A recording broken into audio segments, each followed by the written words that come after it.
You are now entering a dangerous liberty zone where God-given natural rights are held sacred and exercised. This is your warning.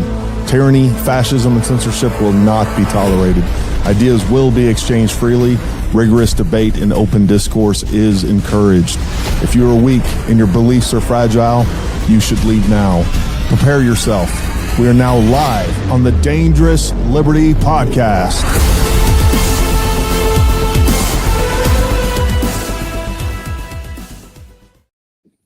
All right, folks. Happy Wednesday, everybody. Hope everybody's having a great week out there. Welcome to another episode of the Dangerous Liberty Podcast. We just got back late last night from Texas, so we had a good time spend some quality time with family down in Texas. It's been great, but we got a great show for you. We have a special guest. I'm going to introduce Ryan in just a minute.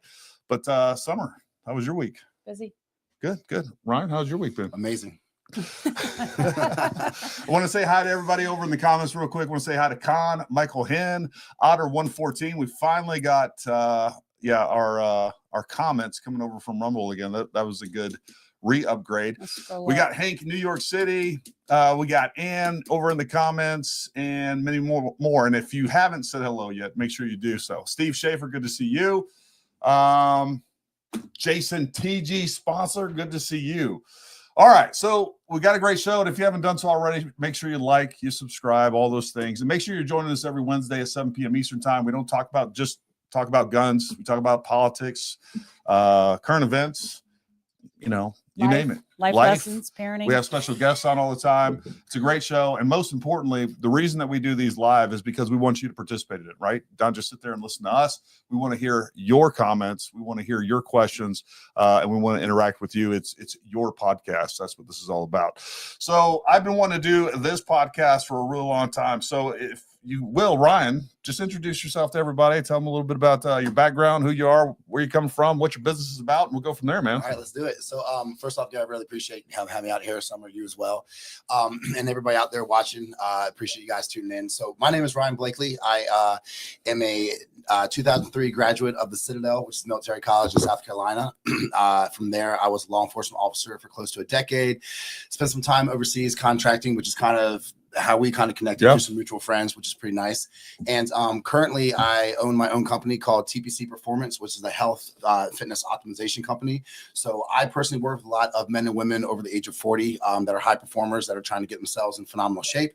And I absolutely love what I do. And I'm very excited to be here to kind of talk about some health and fitness stuff. So yeah, man. It's really cool to have an in-house guest as well. Absolutely. Well, I appreciate you guys having me. No, it is nice. We have a lot of remote guests, and those are great. We love them, and we appreciate them coming on, and we get a lot of value out of them. But it's such a different and better dynamic when we have someone in the house right here, and it's just better altogether. But one of the things that's number one, just like Ryan said, we met through some mutual friends.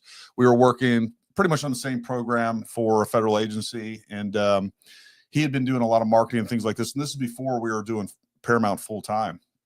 And I actually went over to Ryan's house to just talk about some of the marketing that he was doing and some of the things that he had done. Gave me a lot of good advice. But one of the things he was talking about that really inspired me, and ultimately I was just letting Summer know years later that it's actually Ryan's fault, the reason that we're here. But sorry. when I first met him, we were sitting in his house. I was like, how did you make the decision to go full time? Because we had great jobs, we were comfortable, made good money, easy, it's just, your regular government work. Right. And I think it's easy to get complacent, and it's easy to be more risk averse. Very. But, Ryan was talking, I was like, man, I don't remember, you tell the story. You tell the story. You'll tell it much better than I'll butcher it, but it's very inspirational. So like I said, Gary and I are working, with the same company for a little bit. And I think right after I had left, you had just come on. Yep. And I, was sitting there, and, I was working with, OGS, and I was having a great job. As Gary said, great dynamics, a lot of travel, a lot of good money. And I just got to a point where, I was coaching kind of, alongside with working, with OGS. And I was just enjoying it because I have such a passion for health and fitness and helping others. And I got to a point where I came to a crossroad where it was like, all right, like, what are we doing here? Are you going to stay and be comfortable with, with what you're doing here? Or are you ready to kind of maybe take what you're doing full time, kind of take a chance on yourself. So in 2016, I did just that. I took all my suits, because we were coat and tie and everything, and I was there, and I took my suits to Goodwill. I handed off men. I kept one just for special occasions, and then that same day I went and I got my hands tattooed, because we had a tattoo posture, we had hand tattoos, and at that point I was like, all right, I can never work for the man. Now it's all me, and I went all in at that point, and that's literally how I got started, and I've been doing that ever since 2016.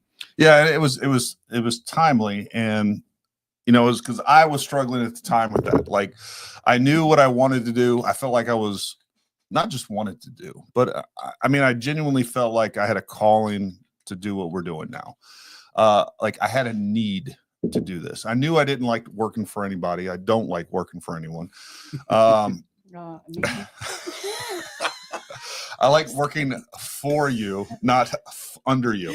But and I was struggling with this, and of course, I was also struggling with my wife, who, I don't know, for some reason she wants, security, a guaranteed paycheck, all those things, right? Healthcare. But I knew that what I was doing, it was a compromise, and I knew I was compromising what I was supposed to be doing for the comfort of. And I don't want anyone to take this the wrong way, but I felt like I was compromising for the comfort of mediocrity.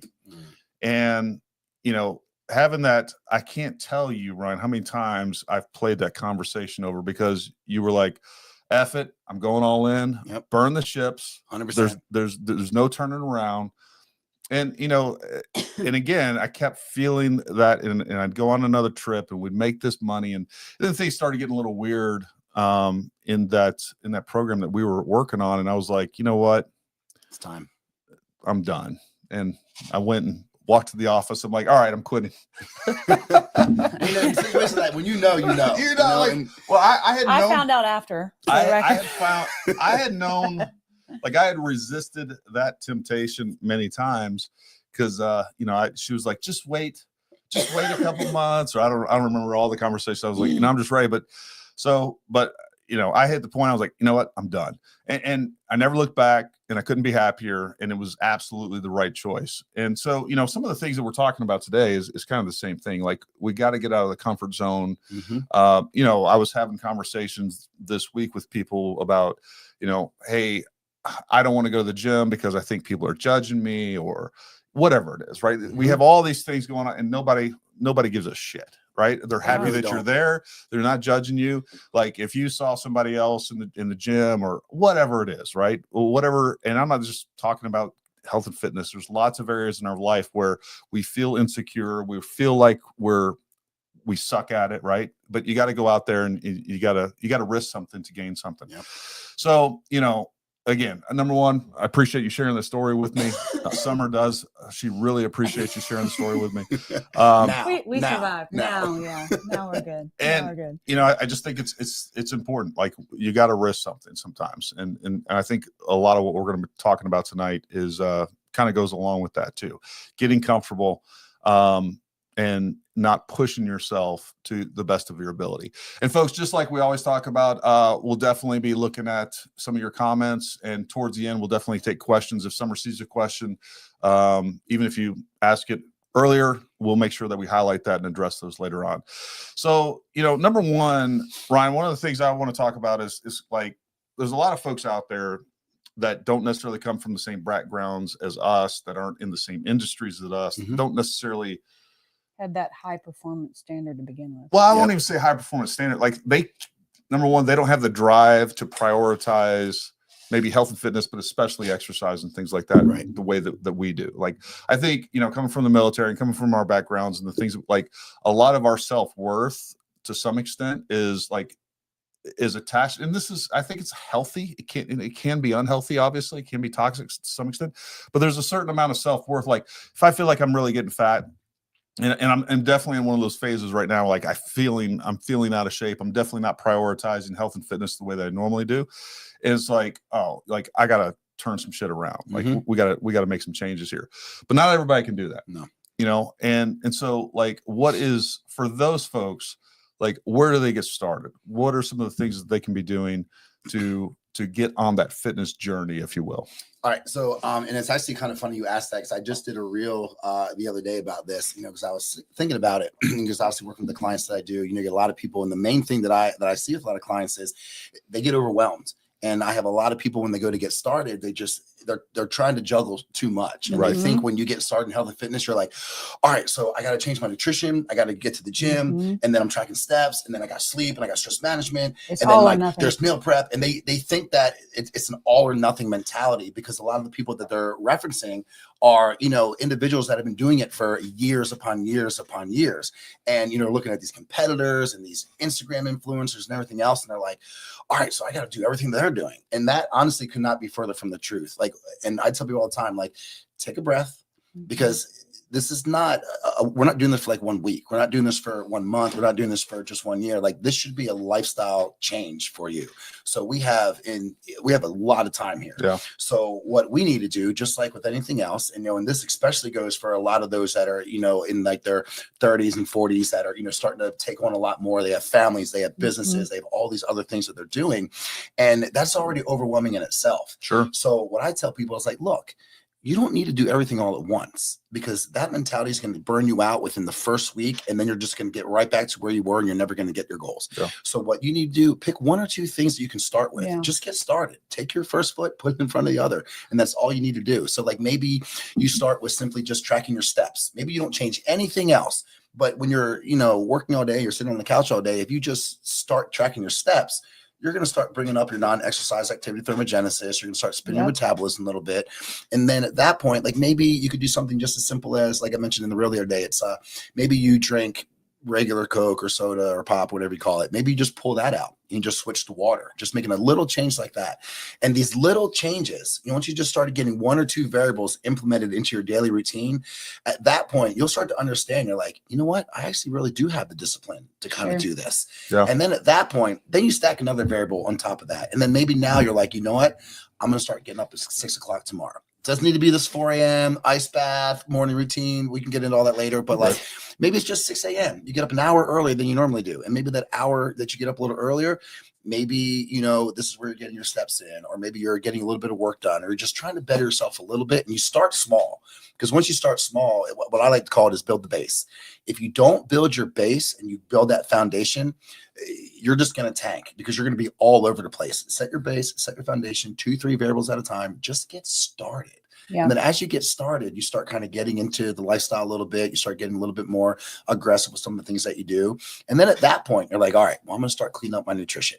Okay, let's start with one meal. What do you do for breakfast? Well, let's just pull this, substitute that.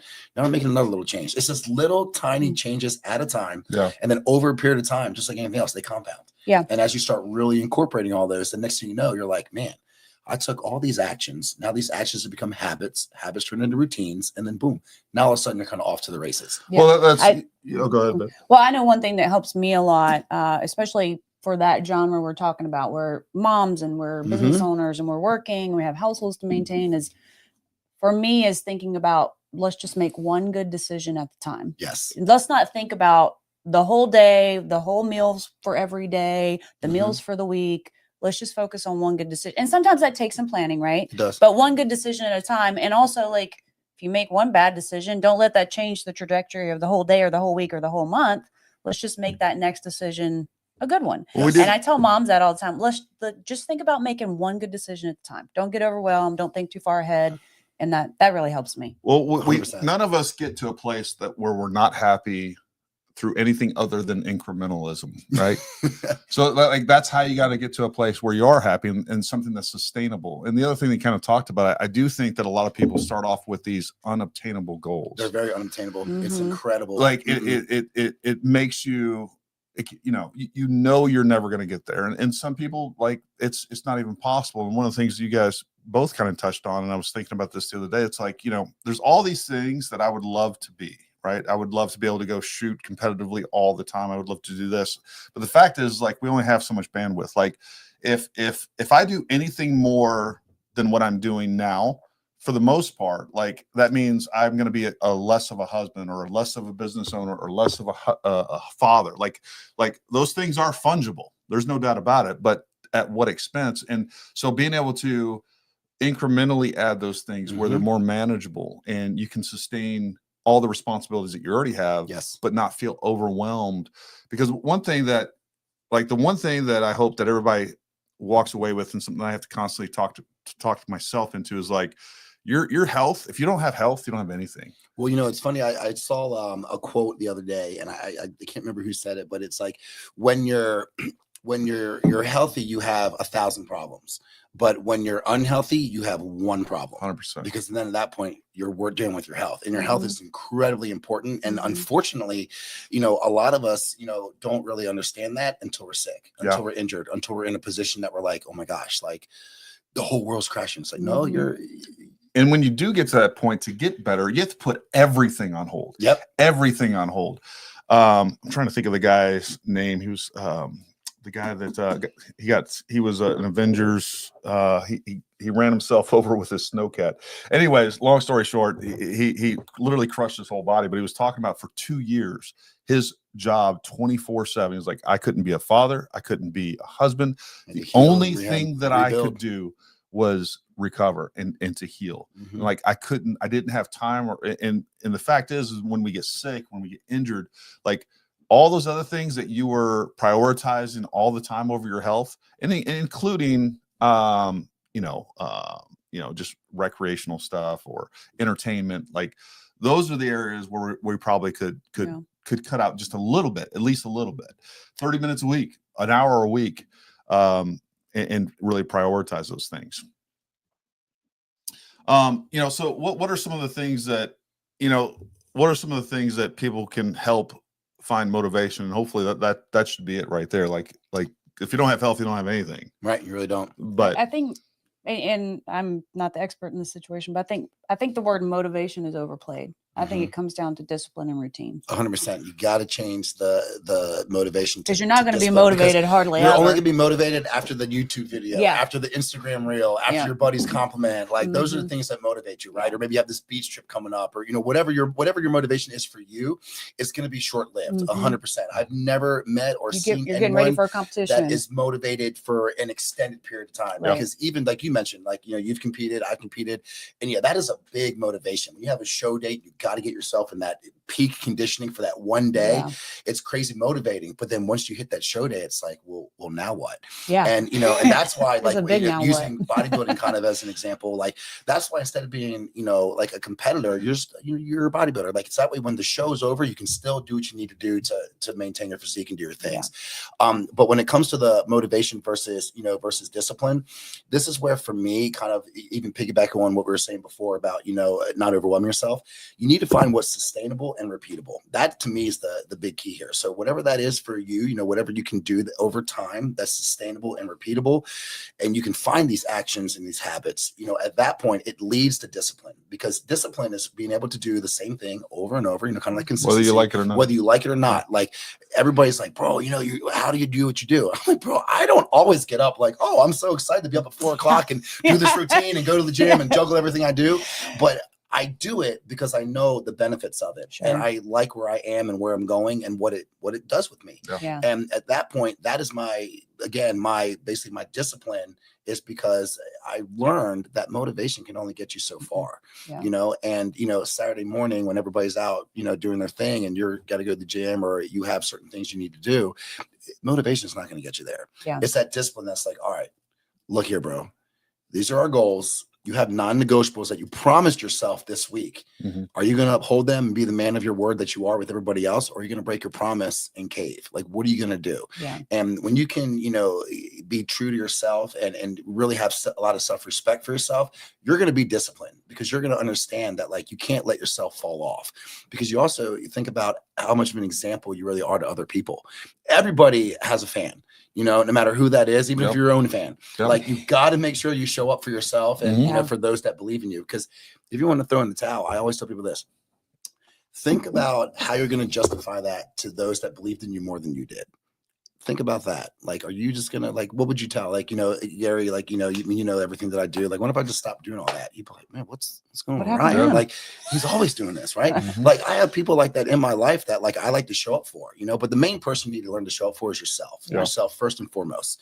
But yeah, the discipline factor is ultimate. You have to learn how to be disciplined. And like I said before, that's just picking one or two variables, constantly hammering down on those over and over, showing up for yourself. There was a good year there that every time I went to the gym, Gary would be like, how was your workout? I was like, I just don't enjoy working out. And I used to love it. I walked out of the gym happy every time. And it was like, and I'm just recently kind of starting to not feel that way. But like, I would tell him I don't enjoy the gym. I didn't enjoy that at all. But you still go. You still showed up. Sometimes. Well, yeah, I did. And I do think that like, to some extent, going back to what you're talking about as far as like the discipline part of that, like, hey, you know what, I'm going to do X, Y, and Z. And I think one of the biggest problems that people run into is instead of like, they're like, all right, I'm going to go run after not doing anything forever. Like, oh, you know what, I'm going to go run 2 miles every morning. I'm going to make myself do this. I promise myself, like, it's not sustainable. Like, you got to give something that where like in your mind, you're like, you know what, that's easy. That's easy. I can do that. And let's start off there. Yeah. And that goes with every level of fitness. If you're trying to, get a little bit better or whatever else. One thing I do want to, and you guys tell me what you think about this, but, going back to even like, if you get in a period of your life where there's something that you didn't, that you love, for instance, working out. I do think one of the things that we miss out on, and I've kind of been, we're talking about pickleball earlier. Lately, I've been loving pickleball, right? And I'll go, found this out. and I'll go play 3 hours of pickleball. And next thing you know, I have like 12,000 steps. I've been doing a freaking shit ton of cardio. I've been doing a plyometric workout. I've been doing all these things and like burned a ton of calories and had fun and had fun and could do it another 2 hours, right? And then wake up tomorrow like, oh my God, I'm so sore. I do think there's times like where we need to like take a break from those things that we've like, again, we're burnt out on. And we have. And we have.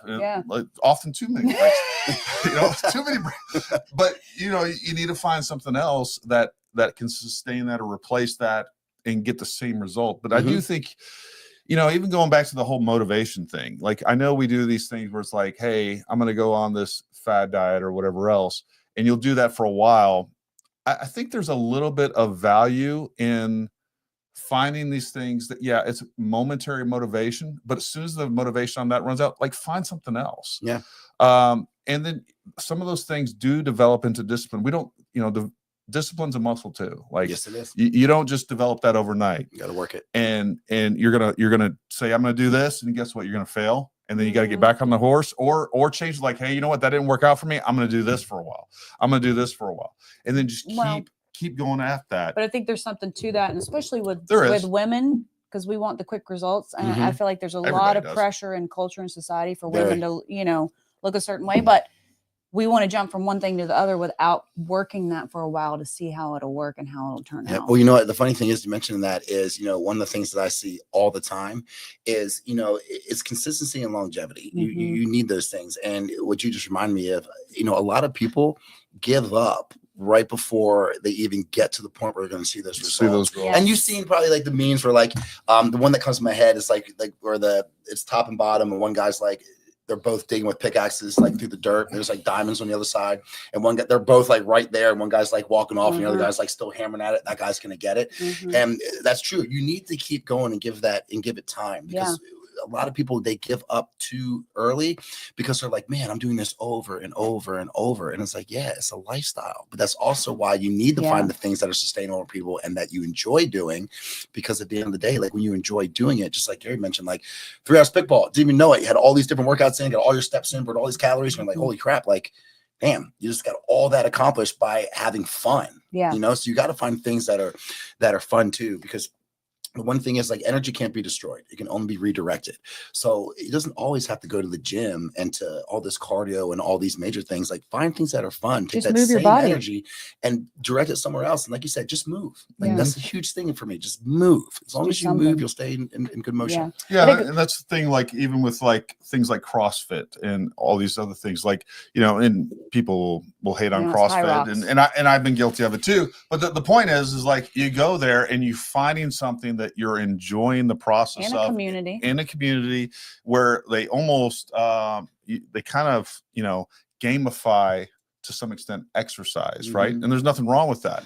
You know, the point is, do whatever it freaking takes, man. But what you can't allow yourself to do is get to the point to where you're so sedentary all the time to where, like, you know, your health is going to go down the tube. And it's just so important. And, you know, we talk about this from a health aspect, but the other part of this is, like, everybody on here, most of you are, you know, carry guns. You know, a huge part of self-defense is, you know, physical fitness. Like, you know, if things go hands on, like, you got to be able to sustain. And that's a huge tool in your kit bag, whether you're using a gun. Can you run away quickly? Can you run away quickly? Can you defend somebody off for more than 30 seconds? Yeah. Right. Like, you know, all those things are wrapped up into what we do. But not only that, the benefits that you receive mentally, emotionally, cannot be quantified. I mean, it's huge. It really is, without a doubt. I know I feel better. I get more accomplished when my fitness is dialed in, my diet's dialed in, my rest, recovery, all those things are dialed in, and all those things we'll talk about, but it's super, super important. Health and fitness is the source. I swear by it.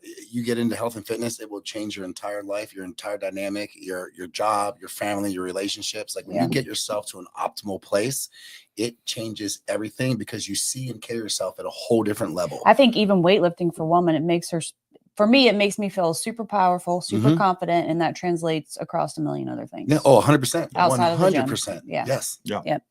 And you know, one of the problems that I know us business owners get into, and I'm sure even you to some extent, is, like, I wake up in the morning, I'm like, man, I got to do this, and this, and, like, I don't have time.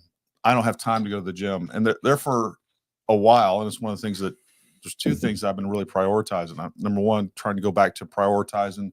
It may not be at the beginning of the day like I would prefer, but, you know, maybe it's in the afternoon or whatever it is, making sure that you're getting that health and fitness time in. But then on top of that, and we'll talk, I'd love to hear your thoughts on sleep. Sleep is something that I have been majorly prioritizing and trying to get in a building good sleep habits, because that's something that I have been really bad at. I mean, there's many, many years, especially in the military and everything else, you know. I remember one time I told myself, he's like, you know what? I think I do better on 4 hours of sleep than more. That's someone that only gets 4 hours of sleep. 100%. 100%. I go to bed at midnight, 1 o'clock, and I'd be up by, you know, 3, 4, 5 a.m. I feel great. And I'm like, oh. Nope. No, you don't. You may think you do. You think you do. And I'm living off of, you know, nicotine and caffeine. I'm down in 6 rock stars, and I'm all week down. But let's go. I feel great. Give me a heart attack. I know, right? Yeah, but sleep is, you know, it is absolutely crucial. And, you know, bringing that up, you know, the gym's amazing, nutrition's amazing, like, you know, pushing yourself's amazing, cardio's amazing. But at the end of the day, you know, one of the misconceptions that everybody thinks, okay, I'm going to go to the gym, and I go to the gym, I keep going to the gym, I'm going to get stronger, I'm going to get stronger. If I keep doing my cardio, I'm going to burn fat, I'm going to burn fat. But realistically, when you're in the gym, you're destroying your muscles. Yes. And you want to be doing it. That's the whole reason you're there. You're destroying your muscles. You're tearing your muscles apart. That's what you're there for. When you're doing your cardio, like, yeah, you know, you're working on doing everything that you're doing, but, you know, you're not spinning your metabolism up that second. Yeah. Where all the magic happens, where the body fat's burned, where the muscles gained, where the stress is manipulated, like where your body replenishes, restores, and rejuvenates, and just you get your refocus and you get to recharge your batteries, which is what I like to call it, is when you're sleeping. So, you know, the more sleep you get, you know, because you got to think about it like this. You know, when you're sleeping, your body's kind of shut down, right? And during the day, when your body's moving, it's grooving, it's training, it's eating, it's digesting, it is doing so much, right? It's not really repairing, it's not doing anything. But when you're sleeping and your digestive system is shut off, which is, you know, the biggest movement in the whole body, when your digestive system takes a break and your whole body's just kind of resting and relaxing, that's when you're building your muscle. That's when you're dropping your body fat. That's when you're recharging your batteries. So sleep is absolutely crucial in this space. Like, you can hit your nutrition at 100%. You can hit your training plan at 100%. But if you're not managing your stress and you're not sleeping to get the maximum benefit, you're just going to be spinning your wheels. Well, question for you then. So since you mentioned shutting down the digestive system during that repair process during sleep, how do you feel about protein take immediately prior to, so that your muscles have that protein to Yes. rebuild during night. Yep. Because I used to do a protein shake right before bed when I was prepping for contests and Yes. stuff. Is that still giving your Yep. digestive system that break? If you're just doing just straight protein, yes. Because Yeah. I'm also a firm believer that when you get up, you need to be ingesting, even women, 30 to 50 grams of protein right off the rip to get things moving. But yes, I'm a huge firm believer in that, because I have a lot of clients that I do that to even get their protein up. Like we got to spread those windows out a little bit. And one of the things that I do is like at least 30 grams or so before they go to bed. That is a huge move when it comes to the other thing that a lot of people. I saw positive results. Oh, 100%. Noticeable positive results. You're doing what you're supposed to do. Yeah. And the other thing, speaking of, sleeping or eating before you go to sleep, is a lot of, people don't know this either, but, about 25 to 30 grams, from carbs or from fruit before you go to bed on like certain fruits will actually help you sleep a little bit better too. And that's fruit's easy on digestion. Yeah. A lot of people think that like it spikes insulin way too much, but, fruit's a lot, water and fiber, for the most part, it's got some carbs in there, but everybody's different too. They react to carbohydrates completely different. 100%. Because you have some clients that are very fat, sensitive, and some that are very carb sensitive. It just really kind of depends on what they're, adapted to, but everybody's very, very different. Well, and this was a conversation I just had recently with somebody too. We were talking about testosterone therapy. I do testosterone replacement. If you're over 40, recommend it. Chances are, if you're younger than that, depending on what your testosterone levels are, it's huge, folks. There's a huge benefits, but if you're at a point in your life where you're not building muscle the way that you used to, or maintaining muscle, like you can't do it if you're not getting. You can have all the testosterone in the world. If you don't have the protein intake, you're not going to sustain and or build that muscle. Like, so that's going to make you more prone to injuries. Like, if you're a dude and you're not getting, almost 200 grams of protein a day, and you tell me your thoughts on that, but basically, one gram per pound of body weight, like you're not going to build, you're barely going to sustain. And I know most guys out there, especially when you're trying to lose weight, these guys are on like 20, 30 grams a day of protein. Like, bro, that should be your pre and post workout. Like, that's not even enough. So talk a little bit about your thoughts on that for everybody, really. Yeah. So, protein's really, important. It's one of the, most important macros, one of the hardest macros to digest, but it's also, again, one of the most important because, lean mass, especially, as you get older, is incredibly important for your longevity. And, men and women both like think that like, oh yeah, I got a lot of muscle. And it's like, once you really diet down to a lean mass, you really don't have as much muscle as you think. Nope. And everybody thinks that. Just I have a like a lot of women are like, oh, my glutes, and they diet down. They're like, well, where do they go? So, well, it's a lot of fat, right? But at the end of the day, like muscle is incredibly important, and in order to build that muscle, you need a substantial amount of protein to do so. Yeah. And like Gary said, like your minimum should be about 1 gram per pound of lean body mass.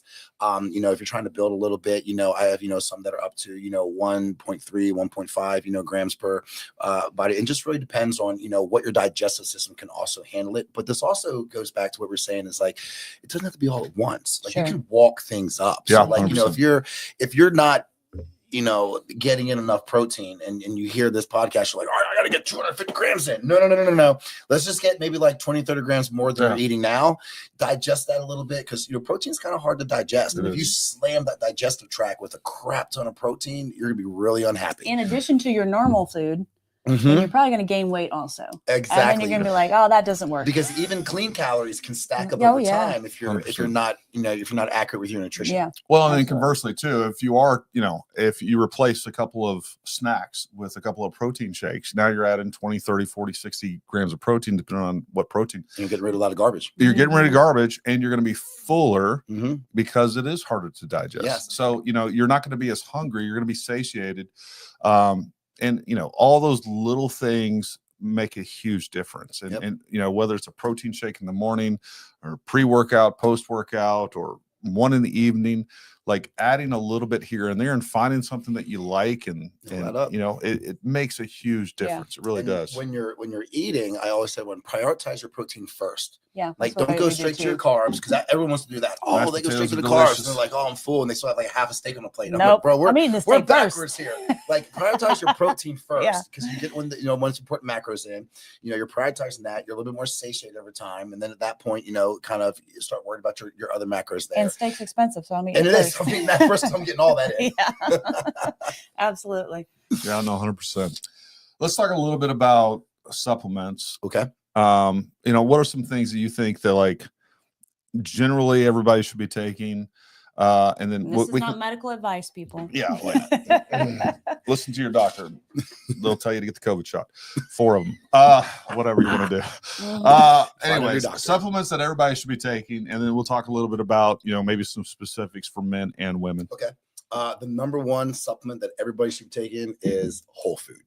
Everybody should be prioritizing whole food.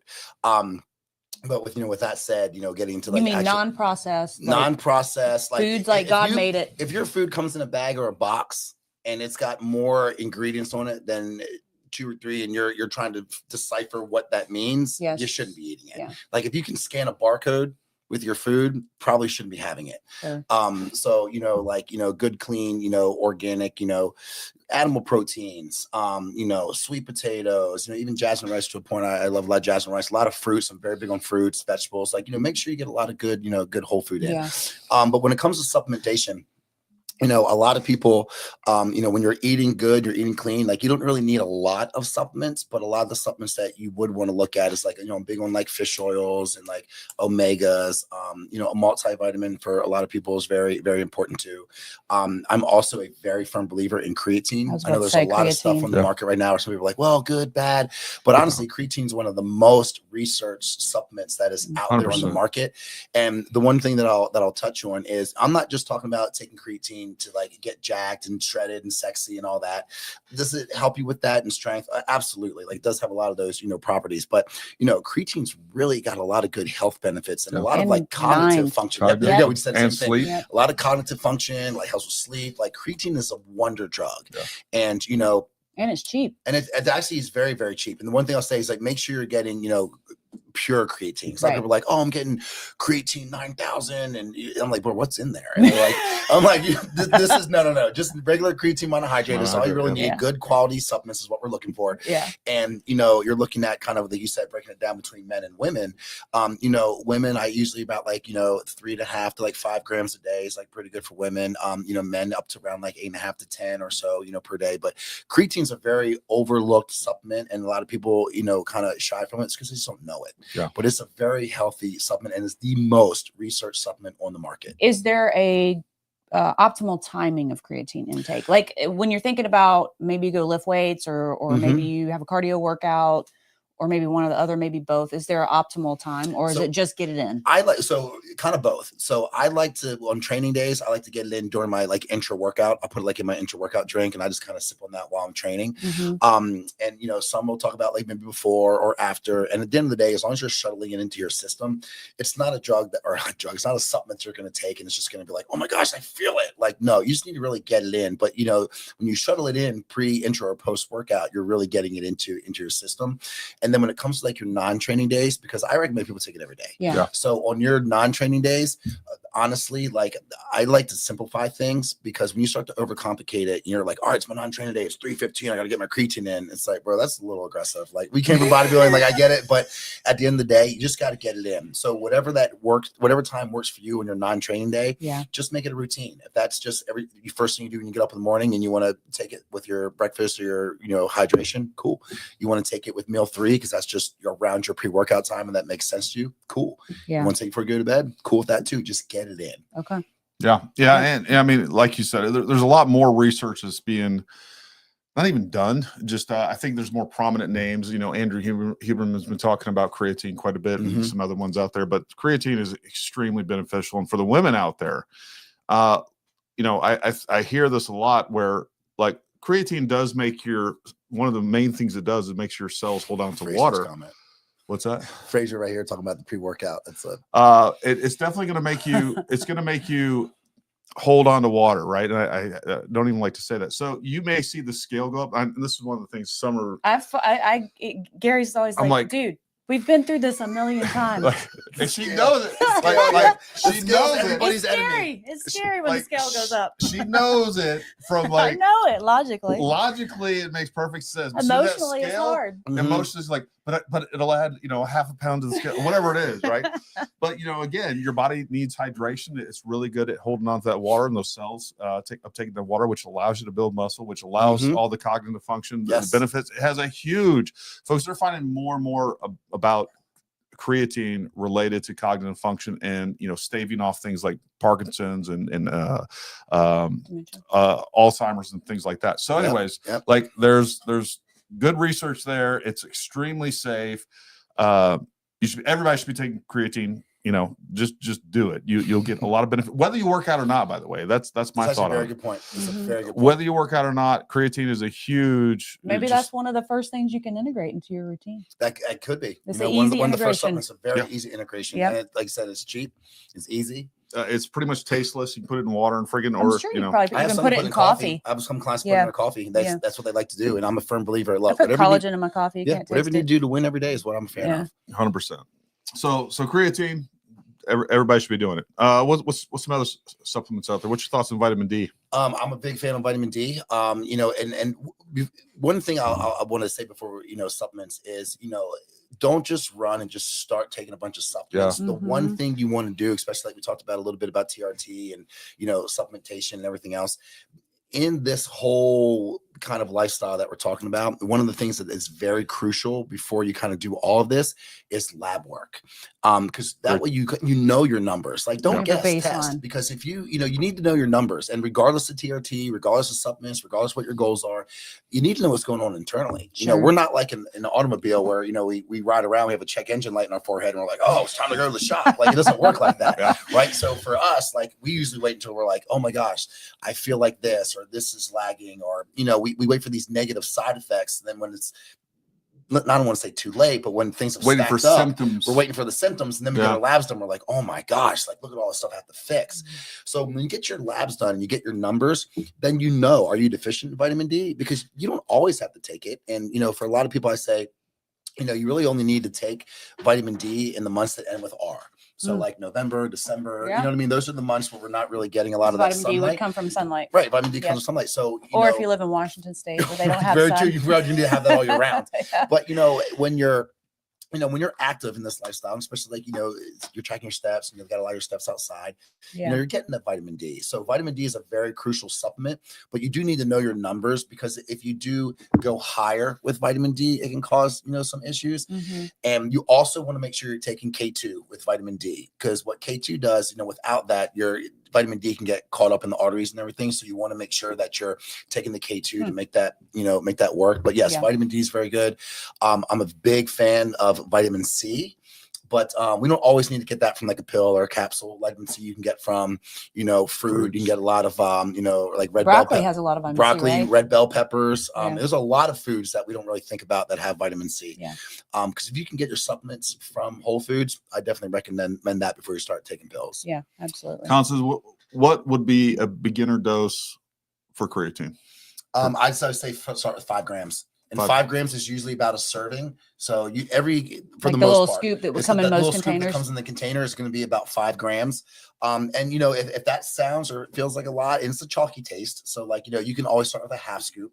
But yeah, 2.5 to 5 grams to start is where I would you just mix it in with some electrolytes. You can't taste it. And, you know, and just start kind of taking it from there. And they used to talk about a loading phase, right, where you take like 10, 15 grams a day for a couple of days, and waste the money. And then 100% waste of money. What I will say is they've had, again, there's been some really good research. And Huberman just talked about this recently, and I thought it was pretty, you know, they're talking about basically, depending on if your stomach can handle it. If you get to a point to where you're taking 5 grams a day or whatever, lately I've been trying 15 grams per day. That's what I've been running. And it's been fine. I don't know that I noticed a difference, negative or positive or whatever else. One thing they did talk about is, though, especially if you are sleep deficient, it will definitely help you. Up 20 grams of protein. One study had 20 grams of protein, 20 grams of creatine kind of helped offset that. Now, that's something you're not wanting to sustain all the time. Obviously, we'll talk more about the importance of sleep. But, you know, again, 5 grams per day is going to be a pretty tolerable dose for most people. What I will say is days that I've taken 20 grams of creatine, I do get a little nauseous and I have to eat something with it. So just be aware of that. This is something that I definitely want to talk about. Jason had a comment up here about his doctor. Yeah, and you skipped it. Go back down. Or you went over it. Yeah, right there we go. We can. So my doc says running is terrible for your body joints. I'll let you handle that. I'll give my curious thoughts. What your doctor's composition is. 100%. Yeah, and I will agree with this to a point here, because at the end of the day, running is a very heavy compound exercise. Like you're pounding and pounding and pounding, especially if you have shitty technique. And that's the other thing I was going to get to is there is such thing as form when it comes to running too. And that's one of the things that everybody wants to do is when they start thinking about losing weight, they're like, I'm going to go run, because that's just not summer. We've always done that. Not summer. But it is very aggressive on your joints, and we want to make sure. And I'm a testament to this, and I have bad joints in my shoulders, and we want to protect our joints. So running at short distances is good, but when it comes to that, you can substitute running out with like the elliptical, you can substitute that with like the arc trainer. Like you don't always have to go pound the concrete. Like you can get out there and protect your joints a little bit. But I do agree with that to an extent, but I also agree with the fact that like when your form's good and like you walk yourself up, don't go out there and try to hit a 5K. Sure. Like maybe go out there and like, all right, my goal is going to be to run a minute, walk a minute, run a minute, walk a minute. Make you do that for a week, and then maybe it's 2 minutes and 1 minute, and kind of easy walk that up. But you do want to really protect your joints, and you can even run on a treadmill. They have a lot of padded treadmills, and if you do that, you want to set that at about 2.5 inclines. That'll be about running outside for the most part. Gives that resistance like a ground. Yeah, but running is really bad on the joints. But I think the main thing there, like Gary said, is form and technique. Well, and I just hate these blanket statements where like it's like where people say, well, squatting will do this, or deadlifts destroy your back, or like, dude, there's people squatting that have been squatting for many, many years, have great health, great physique, but they do it well. They don't overdo things. They don't ego lift. Like there's a lot of context to all these things, and there are some people that just biomechanically aren't going to be, or genetically are going to be more prone to injuries. But I hate these blanket statements, because there's a lot of folks out there that have been doing this and do this at a very high level for a really, really long time. I mean, if there's plenty of runners that are in their 80s and 90s, been running forever, and guess what? Their joints are perfect. But they prioritize the recovery, and that's the other thing is, one thing that I'll say is, just anyone that's just like, I'm going to get fit, I'm going to go out there and I'm going to run, I'm going to jump in the gym and do all that. Love it. However, the one thing that we don't know, because a lot of people don't speak about it, is the recovery process and the prehab and the rehab. Yeah. So like before you go run, you just don't go, all right, get off work, I'm going to go upstairs, change, and then put my shoes on and go run. That's like what I do. You should, you should be like, all right, I'm going to go run. Let me prepare myself just like anything else. Stretch, do some, movement, get yourself warmed up so you're able to go out there and do it. And then when you're back, you have to be able to kind of taper that back off. So you have to make sure that you're doing your prehab and your rehab. And, some days you have to learn to listen to your body. Like if you're like, all right, today's a run day. Well, no, maybe it's not. Maybe today's a rehab day. Maybe you're icing and relaxing, and maybe you're in the TINS unit, or, you're, what's the, drawing a blank here, when they have like the Theraguns and stuff like that. Maybe you need a recovery day, because I guarantee these guys that are, 80 years old that are out here crushing these, trail runs and miles and marathons, they're not doing that every single day. They have dedicated days where they're like, this is my recovery day. And those are very important. Now, if you're David Goggins, all right, and you're just going to go run, and guess what? You just have sore legs. Yeah. We're like, literally his bones are falling apart. He's like, I'm running anyhow.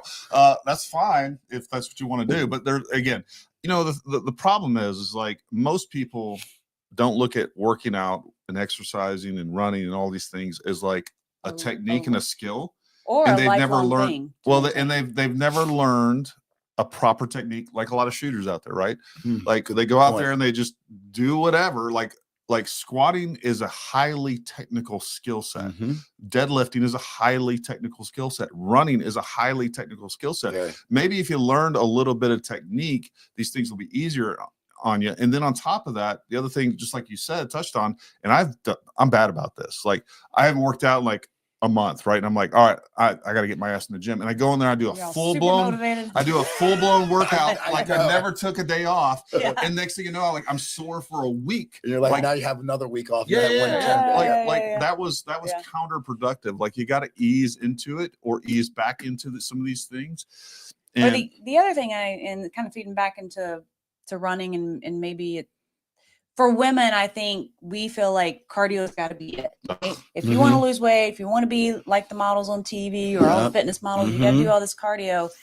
For me, I think the best shape I've ever been in, probably you too, we had nutrition dialed in. We prioritized lifting weights so that we're building nice lean muscle mass to get the metabolism high, to change the body into the shape we want it. And we went on 45-minute walks every day. Boom. There you go. So we were getting some cardio in, but it was also a stress level reducer because we're walking outside. So that's helping with recovery. It's helping with the mental. Nailed it. And for me, like, and we'll get to, I know we haven't touched on a lot of the age-based stuff. We've talked a lot about general health, but like for me as a woman, as I age, I just feel like lifting weights is a fountain of youth for people as they age. And for me as a woman, it is the one thing I'm going to, if I have an hour to work out, I'm going to lift weights. Yep. Like I wish more cardio can wait, that. or I can control weight through diet. Well, there's a direct correlation 100%. between longevity and muscle bone density. For sure. Just what you were saying earlier, like you have to have, like people are scared to lift, but it's like, hey, as you get older, it is more important for you to lift weights and build that muscle to have that lean mass for your longevity than it is anything else. And it's harder to build the muscle, so you're not going to get all crazy jacked, and women aren't anyway without some of the things we'll talk about. You know, you hear from women, well, I don't want to look like a man and I don't want to blow up. And that also comes the other thing. And I warn women when they ask me about starting to lift weights, you're probably going to gain a little bit of weight at first. Just keep at it. And then it'll reach that equilibrium and all of a sudden the fat's coming down. It's very smart that you said muscles that. Going up. And you're going to get to where you want to be, but you're probably going to see the scale go up first. Whenever you have any change, and you know what people need to realize is a lot of the people that are scared about that change, they're coming from not doing anything. And I still do it myself. Gary's like, dude, what are you thinking? Like, you know, this is how it goes, like, right? But you know, a lot of, you know, like you mentioned, they kind of come from doing nothing. So then when you start, like, now you're incorporating weightlifting, now you're incorporating getting a little bit more food in, you're incorporating, you know, a little bit more of these variables that you need to get to. And, you know, especially one thing is like, it's not fat. Like when you start working out, you're getting a little bit of inflammation, you're holding a little bit of water with some of the supplements. Like these aren't bad things. And like you mentioned, that scale might go up a little bit and people freak out and say, look, give us some time, give us some consistency. Take measurements. It starts to come back down. You find that baseline. And then at that point, you'll be even keel. And then you can kind of build or do what you need to do from there. So I encourage people to take pictures, take measurements. And then like, even for myself, I know that the day I do leg day, 2 days later, I will be up 2 to 3 pounds. Of course. 100% because I have the water and the inflammation and muscles in my legs. So, and before I forget, folks, all of Ryan's information is down in the description below. Definitely go check that out. Go check out his Instagram. That's in there as well. And then what's your website again? It's tpcperformance.co. Are you taking on new clients? Yes. All right. So again, if you're willing to work, if you're willing to work, if you want the easy button, if you want the easy button, if you want to work with Ryan for him to prescribe you from top to bottom what to do to get you on the right track into a progressive improvement in your life and health, fitness, and really every other area of your life as well. Again, go check out all the information. Appreciate it. There was something I was going to say. Until I talk too much. Yeah. I need to take some more creatine. My ADD's kicking in. You know what else is good with that is you know, a lot of benefits with nicotine. A lot of people don't understand cognitive function and reversing arthritis, Alzheimer's, all this other stuff. I've never done anything with nicotine in it. Very rely on a lot of resources out there. Start smoking. Okay. Smoke great. Smoking is too expensive. No. There is. I definitely appeal to that for sure. I probably overdo that. I don't think 2-3 gram pouches every about 40 minutes is probably the way to go. But that's you're working on it. That's something I'm working on. Yeah. Yeah. So man, there was something that you just did a short on the other day. I was thinking about this and I lost my train of thought. Anyways, I don't know what it is. That's going to bug me now.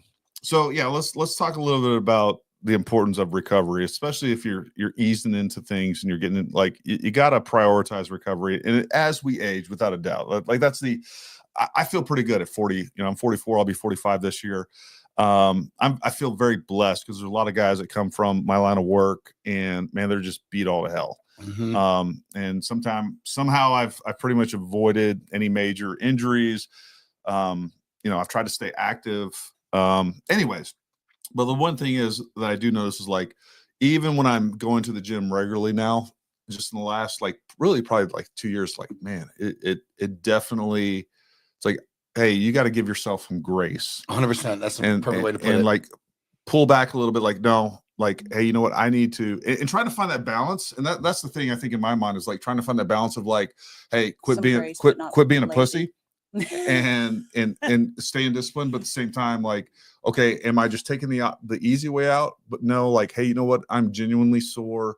I can tell, like, you can tell, especially if you've been working out regularly, or like you're pretty in touch with your body. And it's like, you know what? I'm mentally, physically, my CNS is just freaking shot. Yep. Like, I know I need another day or two of recovery. But, you know, trying to balance that out of like staying disciplined and giving yourself that recovery time, I think is something that you got to kind of manage on a regular basis. 100%. And in order to do that, you got to figure out what that is for you. And, you know, what I mean by that is, you know, like I have a lot of clients that come to me and like on my questionnaire, I want to know like, how many days are you training right now? Like, where's your nutrition? Where's your sleep? Where's your recovery? Like if you're a female, are you on birth control? Like I want to know all these things. Right. Yeah.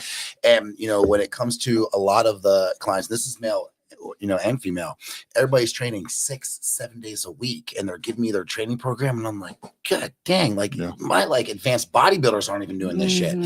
And you know, it's because they don't have any built-in recovery days. And that's why they're missing that recovery. So the first thing that I do, like when I send them the program, when I send them like what I've put together and given to them, they're like, coach, there's only 4 training days on here. Like I think you, and I'm like, no, I didn't miss anything. Like you're training 4 days a week because there's other 3 days in this questionnaire, all this overwhelm that you had where you need more hours in a day and things to get done. I just gave you 3 days to start getting shit done.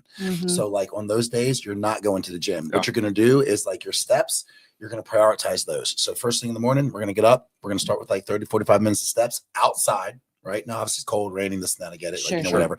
But you know, I want to try to get as many of those steps outside as you can. But having dedicated recovery days is where it's at. And I like to try to not call those off days. I call them like, you know, like build days or growth days. You know, try to like change the mindset with people a little bit because those are the days that you're going to get the most benefit. Like, yeah, I get it. You hit a crazy PR. You have a great day in the gym. You have an awesome workout. Like you feel good. Your endorphins are moving. You're like, all right, I want this every day. But that feeling every day is not going to be sustainable. And you're not going to have it every day. You're not going to have it every day because you're going to have days in the gym that aren't going to go the way you want them to. You're going to have days in the gym where you're just going in there to check the box, or maybe you're going in there just as a mental check. You know, and that's totally fine. Like keep it moving. But having dedicated recovery days is going to be ideal. And, you know, the thing is, make it fun. You know, like on my recovery days, like I'm a big ice bath guy. I'm a big sauna guy. Like those are probably the 2 best investments I ever made in my, you know, lifestyle here. And, you know, I enjoy it. So I do like a very big window of like, you know, hot, cold contrast. I like to get outside to get a majority of my steps, you know, outside of my non-training days.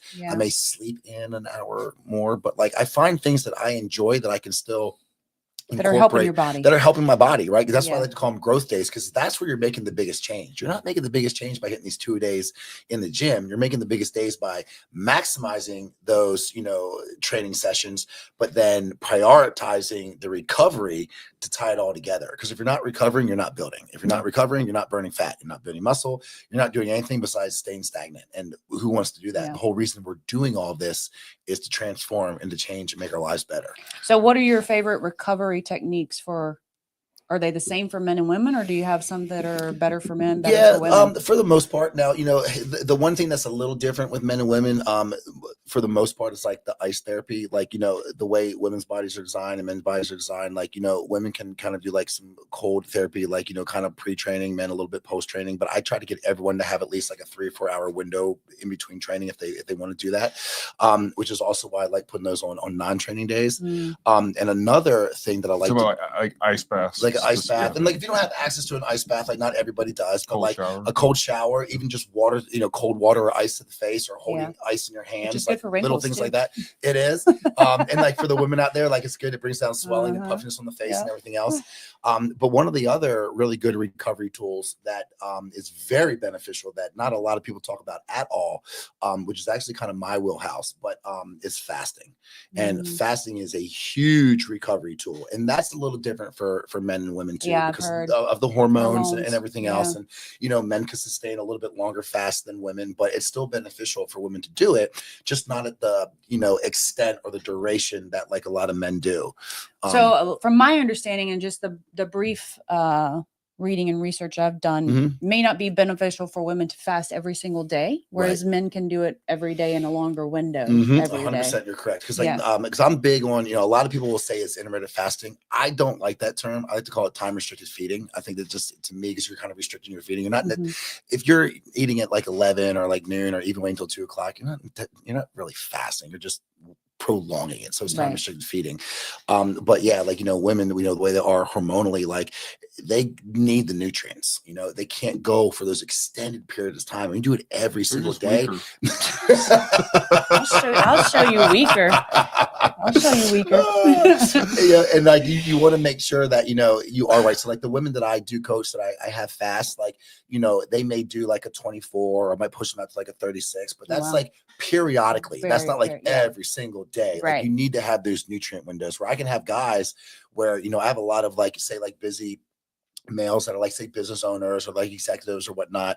And, you know, I have them fast like on purpose because I'm like, bro, every time you travel, you are just stuff in your face. How about when you travel this next 2-day weekend, you just don't eat? You know, it sounds like money. It sounds aggressive. Yes, it sounds aggressive. But there's a way to fast. You just don't just stop eating. Like there's a whole protocol to do it. But men can do a little bit more of a prolonged fast, you know, like a 72 or longer.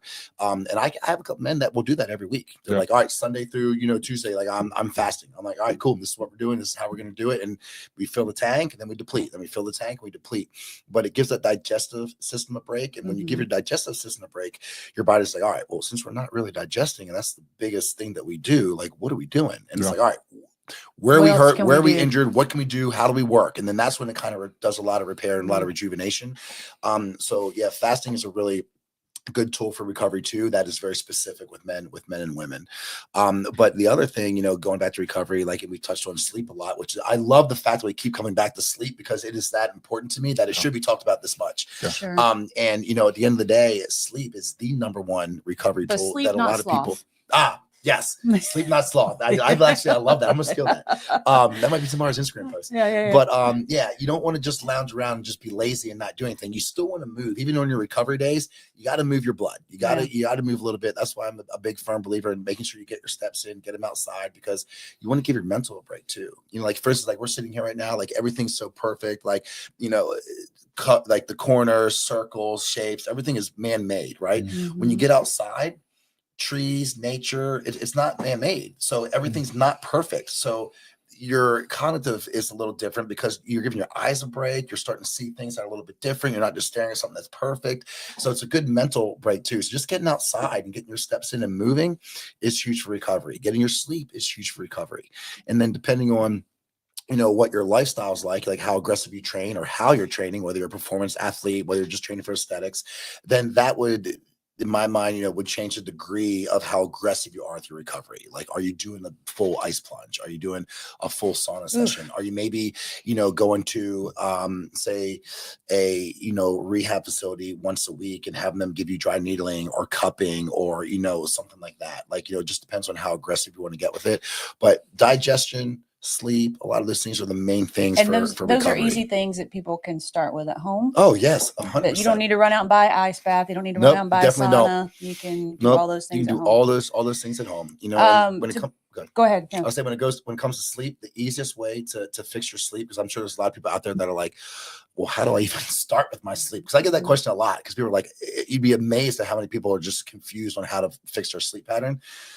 You got to set your circadian rhythm. So what you need to do is, I have people just go to bed at the same time every night, get up at the same time every morning. Start doing that over and over and over and over and over again. And when you get up in the morning, get some sunlight so your body recognizes that, you know, it's time to start waking up and start moving. And when you go to bed at night, get the lights down low, get your bedroom set up, get yourself ready. You need to have sleep hygiene. And that's how you kind of dial your sleep in a little bit.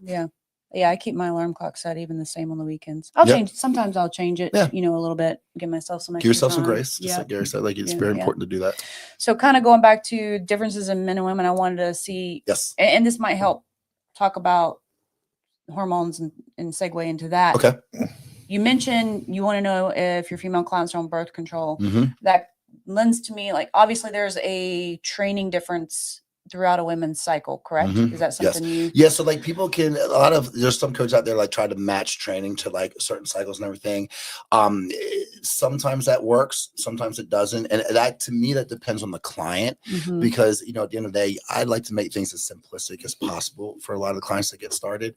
But yeah, you can train to your cycle and your different stages of your cycle. But it does affect. It does affect. Yes. 100%. It 100% affects that. Yeah. I've never changed my training for my cycle, but I don't see the nuances there enough. I don't recognize the nuances enough for myself. Yeah, and you know, and the thing is, it's not at a high enough level. I think. But now, do you recognize your strength in certain phases for the most part? But you're also so seasoned that like you've learned to train through all that. And you probably just I don't pay attention enough. That makes sense. But I tried to bench press the other day and failed. I don't know if that had anything to do with it. Failed. I was like, Gary, get the bar. I work out to success, not failure. Yeah. Well, let's talk a little bit about hormones in both men and women. Okay. Maybe we'll get into some peptides and any other black magic and voodoo that you want to touch on. But yeah, you know, there has been a big push, especially with peptides like BP157.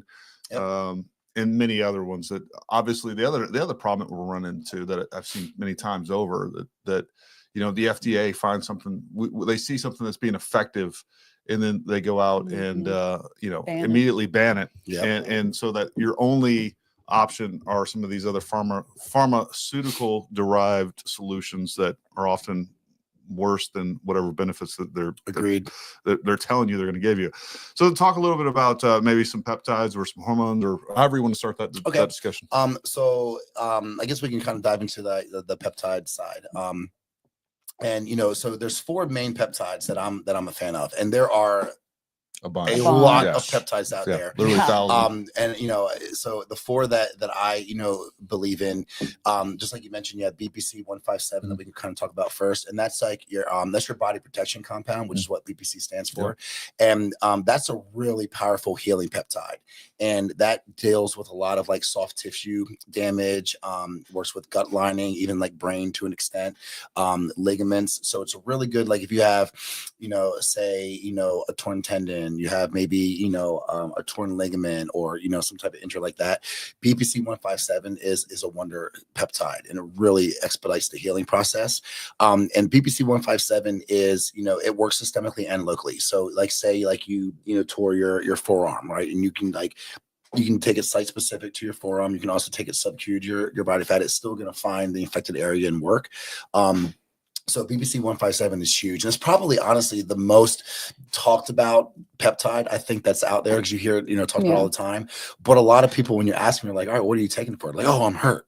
I'm like, well, what hurts? What hurts? Like, well, yeah, I got this and that. And like, they don't really understand what the compound is for.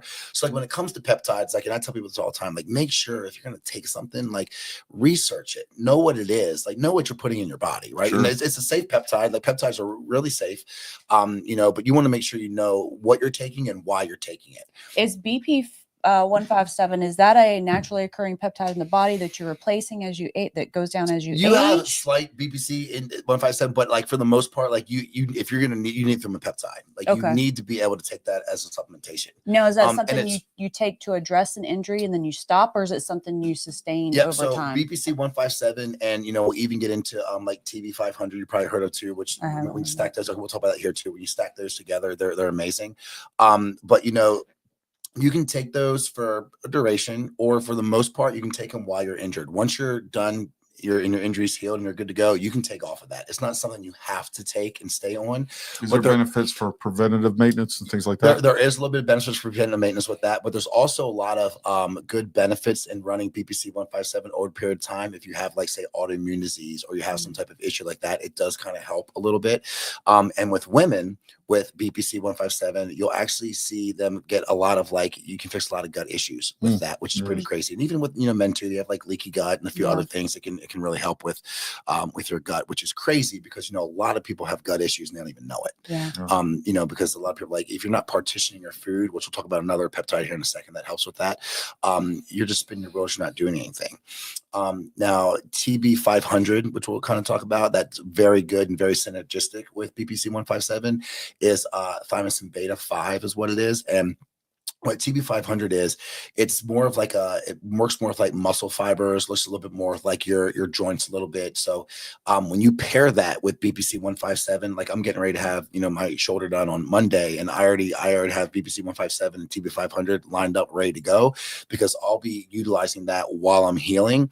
But the one thing is that I also want to get across when it comes to peptides is like, you can't rely on them. Like, you can't just take the peptide and be like, all right, cool, I'm going to heal up. No, everything we've talked about so far, you still need to do. These are supplements like anything else. So you don't rely on the peptides, you rely on a process that these peptides are a part of. The other peptide that I'm a big fan of is IGF, which is your insulin growth factor. And that is a very, very popular peptide, especially for a lot of men that are into like aesthetics. Now women can take it too, but one thing I will say when it comes to peptides, just across the board, there's not a lot of male, female, like gender specific research. It's just kind of just blanket research in general. But insulin growth factor is almost like a wonder peptide where you're going to start gaining lean tissue, you're going to start burning body fat, and it really helps partition your nutrients as well as work on like insulin sensitivity. But that peptide is a little different because like you only want to run that for maybe like 4 to 6 weeks at a time, because I mean it's pretty powerful and there's a lot of, you know, good benefits. Like I said, so if you're like a guy wants to do a cut and like get some abs before a big thing, if you're a dude and you're decently lean, like you're not going to be overweight and take this and be shredded. But like if you're, you know, in a decent spot and you're maybe, you know, 10-15 pounds of striking distance and you're like, hey, look, I'm trying to get peeled, and your diet first and foremost is accurate. Then at that point, IGF is great for you. And even if you're a leaner guy trying to put on mass, if you take IGF, it's awesome because it's going to increase your hunger. So you're going to be able to get in a little bit more food. You're going to be able to get a little bit more calories. You're going to be able to get a little bit, you know, more aggressive in the gym. So the hunger increases. That maybe why it's not used as frequently for women, because I know like I'm way more calorie sensitive than this guy because I'm a lot smaller. So like, you know, when we were both getting ready to do a show together, he's over there trying to pound food to gain muscle and I'm over here starving to death, and I'm like, why can't I eat all the food? You know, so is that possibly why you don't use it as much? And like I said, the only thing is like, you know, I don't know for sure because there's not a lot of that like specific research out there, but you know, thinking about how the mechanics work and like the mechanism of action, that would make total sense. You know, because like, you know, hunger is a big deal in the industry, because the other peptide, speaking of hunger, is epimorelin, which is basically your growth hormone releasing peptide. And that's a really good peptide too. There's a lot of, you know, especially men out there that are like, I'm taking GH. And like, well, first off, are you really, you know, if you're not getting prescribed, did you really know if it's real GH? And not only that, but, you know, it's very expensive, right? And like, you know, epimorelin, basically what that does, it's, you know, it mimics ghrelin, and ghrelin's like your hunger hormone.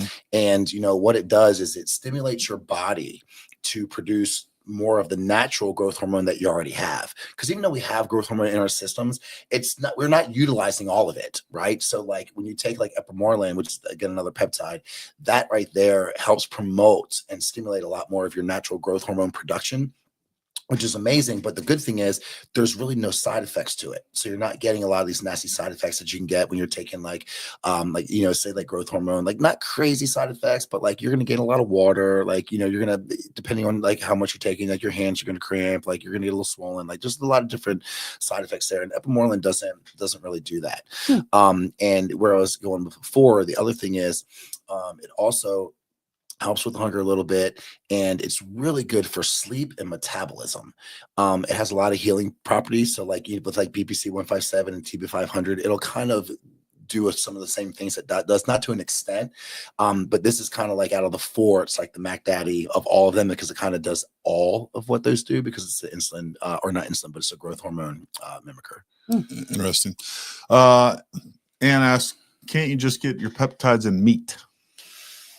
Well, actually, to an extent, depending on what peptides we're talking about, and actually to kind of go back with the creatine you definitely can, because you're going to get a lot of creatine in like your steak stuff, but the amount of meat you would have to eat to get any of the benefits of the peptides and the creatine or anything that we're talking about, I don't think anybody at this table all together could probably eat enough meat to get those benefits. Yeah.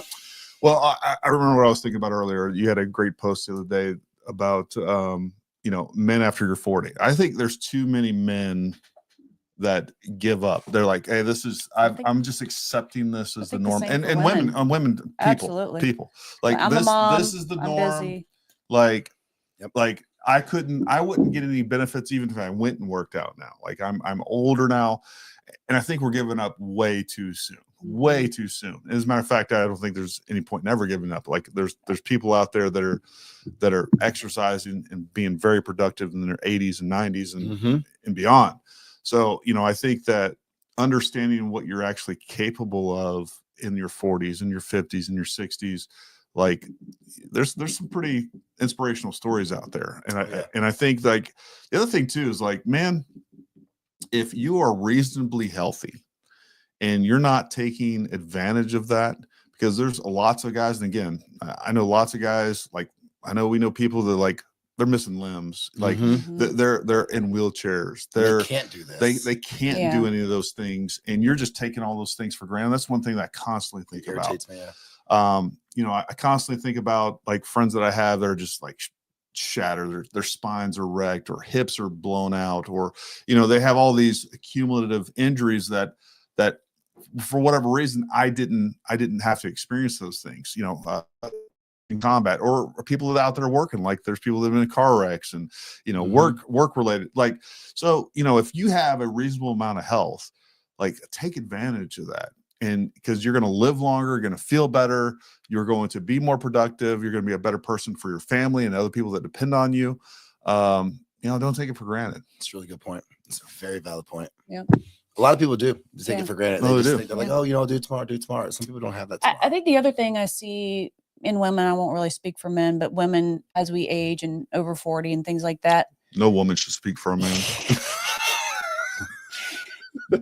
Is you get, well, for me, maybe I'll just speak for myself, but I feel like there's plenty of other women that feel like this. And I feel like culture has changed a little bit too. I don't feel like the younger generation is as worried about it, but like sometimes I just get tired of thinking about it. I get tired of, well, what is my weight? Well, what have I worked out? Well, what have I eaten? Is my diet clean enough? Like sometimes I get tired, and sometimes I just want to be like, all right, well, I'm 44. Like, let's just stop worrying about it. I got a husband that loves me. Like, but then I'm like, no, that's not who I am. That's not who you are. Yeah, so I just keep going. I don't know. Sometimes it gets exhausting, but those are the times I think I have to remind myself, well, just do a little something. Don't try to do it all. So, what first comes to my mind with this, and, I'm actually excited to say this on this platform, because everybody on my platform is probably tired of hearing me say this because I live by this. But, the one thing I'll say to that is you don't need straight A's. Yeah. You just need perfect attendance. So you don't need to make sure you hit everything at 100% every single time. You just got to show up for yourself every day. Yeah. So, maybe, and you don't have to be that perfect weight all the time. You don't have to be that perfect weight all the time. I mean, I cannot tell you how many clients I have. Now, we'll say majority of them that I'm about to say are female, but I do have clients where I'm like, all right, cool. Well, then guess what? We're not going to check the scale. How about that? You're still going to check in. You're going to give me all your variables, but where it says weight last week's and this week's, leave it blank. Don't put it in there. I mean, anybody that knows me over any period of time knows my weight goes up, my weight goes down. Yeah, and that's very normal, because everybody thinks, especially when they get into like any type of fitness routine, and they think they're like, all right, I'm starting today. So from today till when I'm done, that scale's going to keep going down, keep going down. And I'm like, well, bro, we're going to get the zeros. You're not there. Like, it doesn't work like that. Like, if we lost 2 pounds a week for the rest of your life, like you would be gone. Yeah. Like, it does not work like that. Yeah. So, the scale is not everything, and if it was, we would walk around again, like I said, you know, what the check engine light, we would have a number on our forehead. Like, oh, she's 184, she's 124, he's 1210. Like, no, we don't know because nobody cares. Yeah. Right. And it shouldn't really matter. But, you know, those that get really aggressive with it, I just pull the scale and say, just don't worry about it. It's how you feel and how you look. Yeah. It is easy to get obsessive over that number on the scale. But, you know, even especially for women, especially for me. But I like Gary was speaking. I try to have metric to look it is at. a metric. I try to have a little more grace for myself. You should. As I think as women age too, you have to, your body can't respond. Too much grace. I'm 44, dude. Most people think I'm in my 30s. Let her speak only on Wednesdays. That's why she got to get it all out on Wednesdays. That's why I'm talking so much, because this is the only time I get to talk. I think even how you work out, and we've kind of already touched on all this, how you work out for a woman as you age too, because you're inducing so much stress with some of those high intensity workouts, like that changes everything. Well, that's what one thing people don't understand is like going to the gym is a stressor. Doing cardio is a stressor. You know, because when I have clients that, you know, are overly stressed, you know, and I'm like, all right, well, today and like even this weekend, like maybe you're not going to the gym. Just like, well, I gotta go. That's where I release my stress. And I'm like, as stress, we all have a stress cup.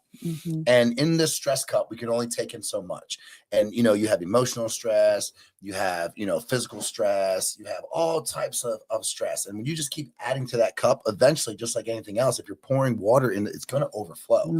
So if it starts to overflow, and I can see it in my clients, I'm like, okay, we got to start pulling stuff out of this. And, you know, maybe your work stress, your family stress, your spouse's stress, your kid's stress, or whatever has got you stressed. Maybe we can't change that, but what we can change is the variables that we have control over. And that is the gym, that is our activity. And those are some things that sometimes, unfortunately, we just need to pull to give ourselves a little bit of breathing room. And that's okay. You know, and just don't give up. Don't sit down and just do a little something. You have to do something. Yeah. Black Dog, we actually just recently had Dr. Sean Baker on, and we talked in depth about the carnivore diet. What's your thoughts? What's your opinion and thoughts on the carnivore diet? So I actually am a big fan of the carnivore diet. And I, when that first came out, you know, and I'm a guinea pig, right? You know, because I would never speak on something or have someone do something that I've never really done myself or researched enough. So when the carnivore diet, you know, was a big thing, you know, recently, in the past couple of years, you know, I'm a big fan of red meat. I don't even eat poultry. I don't eat chicken. I don't eat turkey. I only eat red meat, eggs, and all that kind of stuff. I've been like that probably for the past 3 years now. And I'm a huge fan of the carnivore diet. And what I love about it is I don't think that it's 100% sustainable for the long term. I think you have to modify it a little bit to what works for you. But for the most part, like when you're getting animal fats, you're getting a lot of this, you know, your meats, your eggs, you're getting, you know, even like your avocados, and you're getting, you know, a lot of this really good quality fat. And then you're getting a lot of good fruit sources in there. I mean, you're getting the most micro-dense meal plan ever, because red meat is incredibly nutrient dense. It is. Whole eggs, like, oh my gosh, I do anywhere from 8 to 12 eggs a day, depending on, you know, what I'm doing. Like, I love whole eggs. Like, those are incredibly nutrient dense.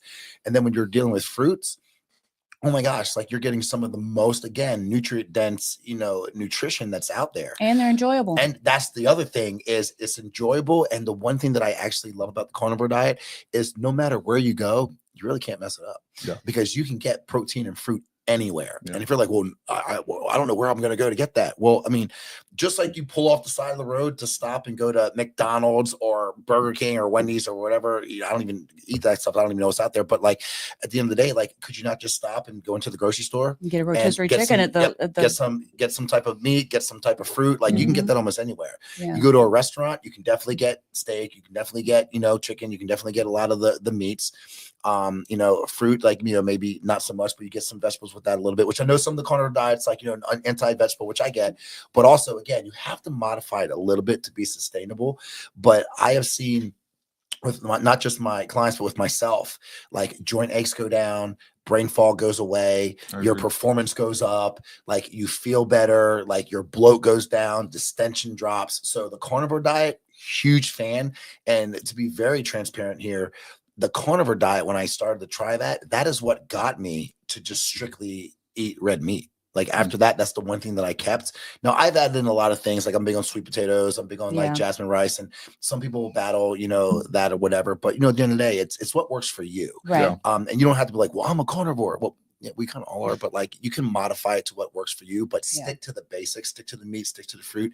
Huge fan of the carnivore diet. Well, and there's even Dr. Sean Baker talked about the fact that like it wasn't meant to be like a lifestyle the whole time. He was talking about, hey, there's another famous guy along the lines of Sean Baker. He's a doctor as well, but that's what he talks about is a carnivore. Yes. So he does fruits and carnivore essentially. Yep. And like you said, you're kind of getting the best of both worlds there. Now, the key to me, one of the things I like about the carnivore diet is that, especially if you're buying organic meat and things like that, I think one of the benefits is getting rid of some of the toxins that are available. And of course, there's still hormones and certain things like that. But I do think that one of the problems with our groceries today, and even our produce especially, is there's lots of freaking pesticides, you know, all Make kinds America of healthy again. yeah, you know, I think and then the other part of this is like I also think that our soil is so depleted that a lot of the stuff that you're getting, even if it's organic, isn't as nearly nutrient dense as it once was. Not at all. But I do think eating meat kind of can offset those things because it is like beef is a superfood. If you get good quality organic beef, you know where it comes 100%. from, and you're not getting a bunch of the BS that's in there. It is 100% a superfood. Like we generally buy a whole or half cow, so it's a single source cow. It came from the farm, it goes to the butcher, and it comes to our house. You can't get any better than that. Yeah. And folks, I know like that can get expensive, right? Try getting sick. Getting sick is more expensive. Like it is one of the best investments. Like there's lots of areas where here's the thing. If you start eating, you know, carnivore diet or some other sort of, I don't want to say restrictive diet, but a diet that's good for you, right? And you're spending the money on some organic things, like the money that you're not going to spend on junk food or booze or whatever else, right? It's going to offset that, and then the way that you feel is going to offset that. And I think it's such a good investment. One of the things I was thinking about the other day, so like you know, I recently got one of these Whoop bands, right? I was going to ask about that when I showed up earlier. Okay. So the Whoop band is, I don't know, it's basically free. You can try it for 30 days, but then like the monthly, it ends up being like almost $300 a year. Now, this thing, I have a Garmin watch over here. I've had Apple Watch. This thing pretty much does nothing more than this Garmin does for free, essentially. But to me, what I do like about this is I like the way the data is laid out. I like the interface with it, and I am paying attention more to this. Now, is this an added expense, an extra $300 a year? Folks, I'm like, you know what? I don't give a shit if it's $3,000 a year. Like if it makes you pay attention to your health just a little bit more, to me, the juice is worth the squeeze, right? So to me, you know, I really like it. I like the way the data laid out. I like the way that it tracks my sleep. Like I've been paying more attention to this. And yeah, the same metrics are there on my watch, but I don't know. To me, it's worth it. And do you use the feature where, like the alarm in the morning where it vibrates? That is amazing because the clients that I have that use the Whoop, I explain that to them. Not a lot of people know that it does that. Because when people wake up in the morning to their alarm clock, especially if you're out there and you're just getting started, and that alarm clock goes off, that shoots that waking heart rate up, and all of a sudden you're like, you're waking up in a panic. Now you start your day off stressed, and then all of a sudden the first thing you do is you go to your phone, and then when you do that, you're letting everybody in the world into your room. You would never do that in real life. But what I love about that is it wakes you up calmly. And like it's not a big stress inducer, so like the Whoop that's one of the features that I absolutely love about I really like it. And the other thing that you can set this to as far as going to sleep, because I do have a real hard time getting to sleep, right? So one of the things I like about this is I can have that alarm come on once I've reached my recommended amount of sleep. So, you know, I do have the luxury of like, hey, sometimes I'll be up till 2, 3 in the morning. I'll be over here editing videos, whatever else. That's not good. But I also know that there's a lot of times where I'll just lay in bed and just toss and turn and not sleep. And I just can't.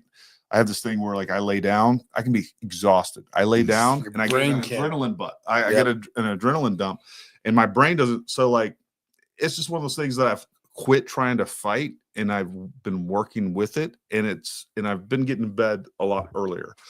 I used to not be able to sleep if he wasn't in bed with me. Like, but if he got up, like I was up. And I'm a light sleeper. Now she's happy if I'm gone. Like, why are you in bed? No, I'm not. Didn't you find another bed? But you know, the point is like you got to prioritize those things, and that's one thing that I've really tried to work on in the last year because there was just days where I was, you know, doing the normal thing, getting up, or you're just dragging through the day because you're lacking that sleep. And I started seeing the cumulative negative effects on me to the point where, again, sleep's so important. And it's whereas me, I can lay down and be asleep in 5 minutes. Yeah, and I definitely can't do that. In the military, like, coming from the military, like, nobody give a shit if you slept. Like, I haven't slept 4 days. What's your problem? If you can sit, you can lay, if you can sleep. 100%. It's really important. So my point is like, whatever you have to do, wherever you can invest in your health, even if it doesn't make a lot of logical and or fiscal sense, like, invest in your health. Do whatever you got to do. What is possible for you? Yeah. And that's what it all boils down to, is what you need to do to win and what is sustainable and repeatable for you and what makes sense to you that you're able to do. Yeah. And that's when we were talking to Sean Baker, and back to what you said about carnivore and modifying so it's sustainable. Like, I know that if I had to just eat meat and eggs for the rest of my life, I would be miserable. Yeah. Oh, 100%. Like, that's why you got to find out. I would do it for a week and be like, this sucks. Yep. And we got to do something else. Paleo, where you're eliminating all grains, all dairy, you're basically eating fruit, vegetables, and meat. That was much more enjoyable. And you're allowed like they're big on like sweet potatoes, yes, and sweet stuff potatoes, like that, which is good, like pre and post. Yes. And one thing that I'll say about that is, there's all these different diets out there. Sure. You got find what works carnivore, for you got paleo, we can name 1,000 of them, right? If you can name a diet, it's probably not sustainable. Yeah. That's the way I look at it, right? I mean, if you're like, yeah, I'm on keto, I'm already gonna be like, well, that's not gonna last. I'm on paleo, that's not gonna last. I'm on keto, that's not, it's not gonna work. Find what you like about keto, find what you like about carnivore, find out what you like about certain diets, incorporate those into what works for you, and then just make it repeatable and sustainable, like we keep talking about. But don't also, I feel like what some people do is like, oh, well, none of these diets are sustainable, so I'm just going to cheat here, and then I'm going to cheat here, I'm going to cheat here, and then before you know it, you're right back to where you were. 100%. Yep. And we all do it. Oh, we all do that. I mean, even I've done that to an extent, for sure. And one thing that I know we're backtracking a little bit, but going back to fruit, one thing that I just want to put out there that not a lot of people know is kind of like a little fruit hack. So, the little barcode stickers on fruit, like when you go to the grocery store and look at all the barcodes. Do you guys know what the barcodes are? So, like, if you look at the numbers, if it starts with a 9, it's organic. Right. And if it starts with a 3 or a 4, then it's, it's genetically modified. It's conventional. And a lot of people are like, well, even though I know I want to get, the ones that have a 9 on, I want to get the organic. I know that's what I'm supposed to have. It's just too expensive. Well, at that point, there's what's called the Clean 15. And the Clean 15 is basically, it's 15 fruits that are out there. And they all have like their shells on them. So like even like avocado's got a shell on it. You have like your watermelon, you have your pineapples, like, they have these protective barriers, bananas. So, some of these, protectants are thick enough that like if they are getting sprayed by, pesticides, they're not really getting to the fruit itself. Yeah. So you can still get some of those other fruits and still kind of get away with it a little bit for sure. But that's just something that not a lot of people know that I just like to put out there because that is kind of important. If you are looking to clean up your diet, you are looking to get organic, like there are kind of ways around that. So you can still make sure that you're getting the nutrients that you need. Absolutely. Yeah, and the other thing with what people don't realize too is most of these GMO foods, especially on the produce side, is they've been genetically modified so that they don't get killed by glyphosate. Yes. And so they're just like, it kills everything else. And man, if you do some research on glyphosate and the damage it does to cells, DNA, it's everything, an internal monster. It'll destroy you. So that to me is the benefit of organic, not because, and here's the other thing too. Like I remember hearing all this research, like, oh, there's no difference in, nutrient density and all this. So well, maybe not. Yeah. First of all, that study was done by somebody that, like the people that produce glyphosate,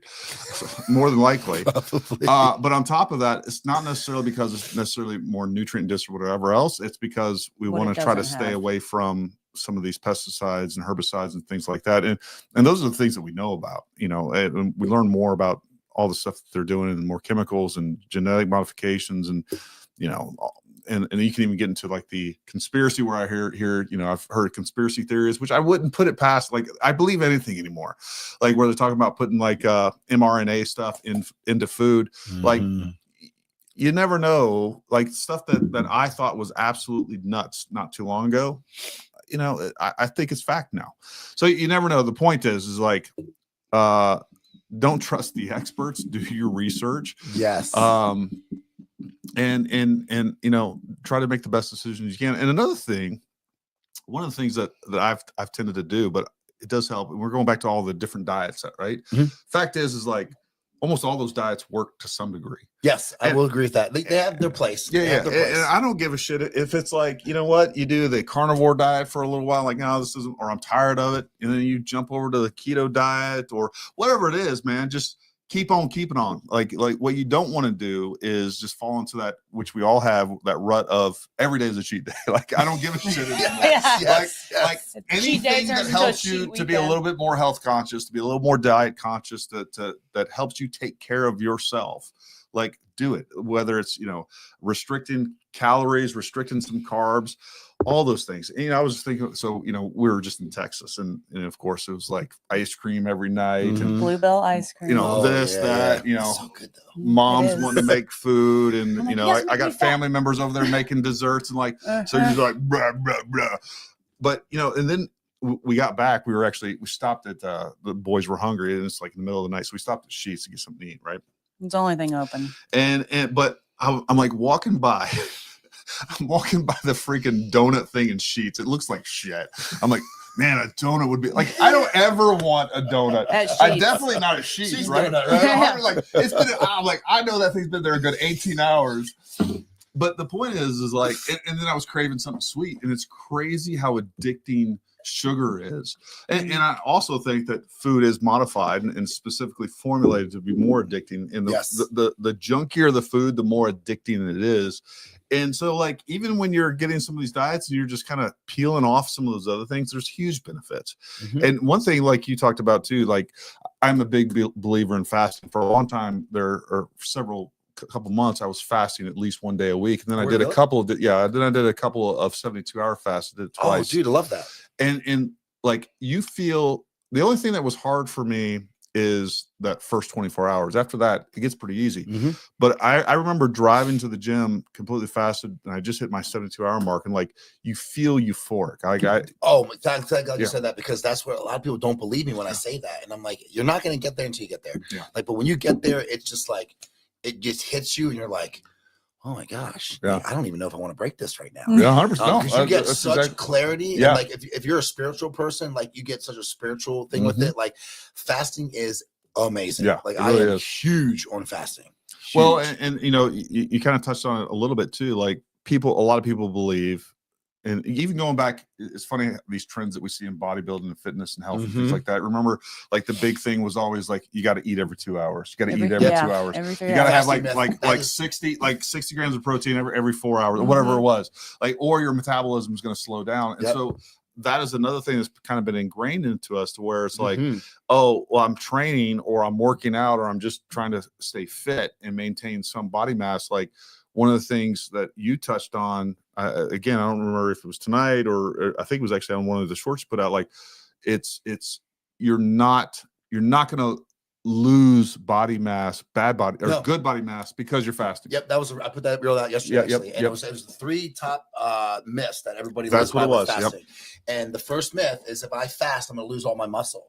And no, that's not even true, because at the end of the day, what people don't understand is, in the first 24 hours of fasting, you can actually 2 to 3x your growth hormone.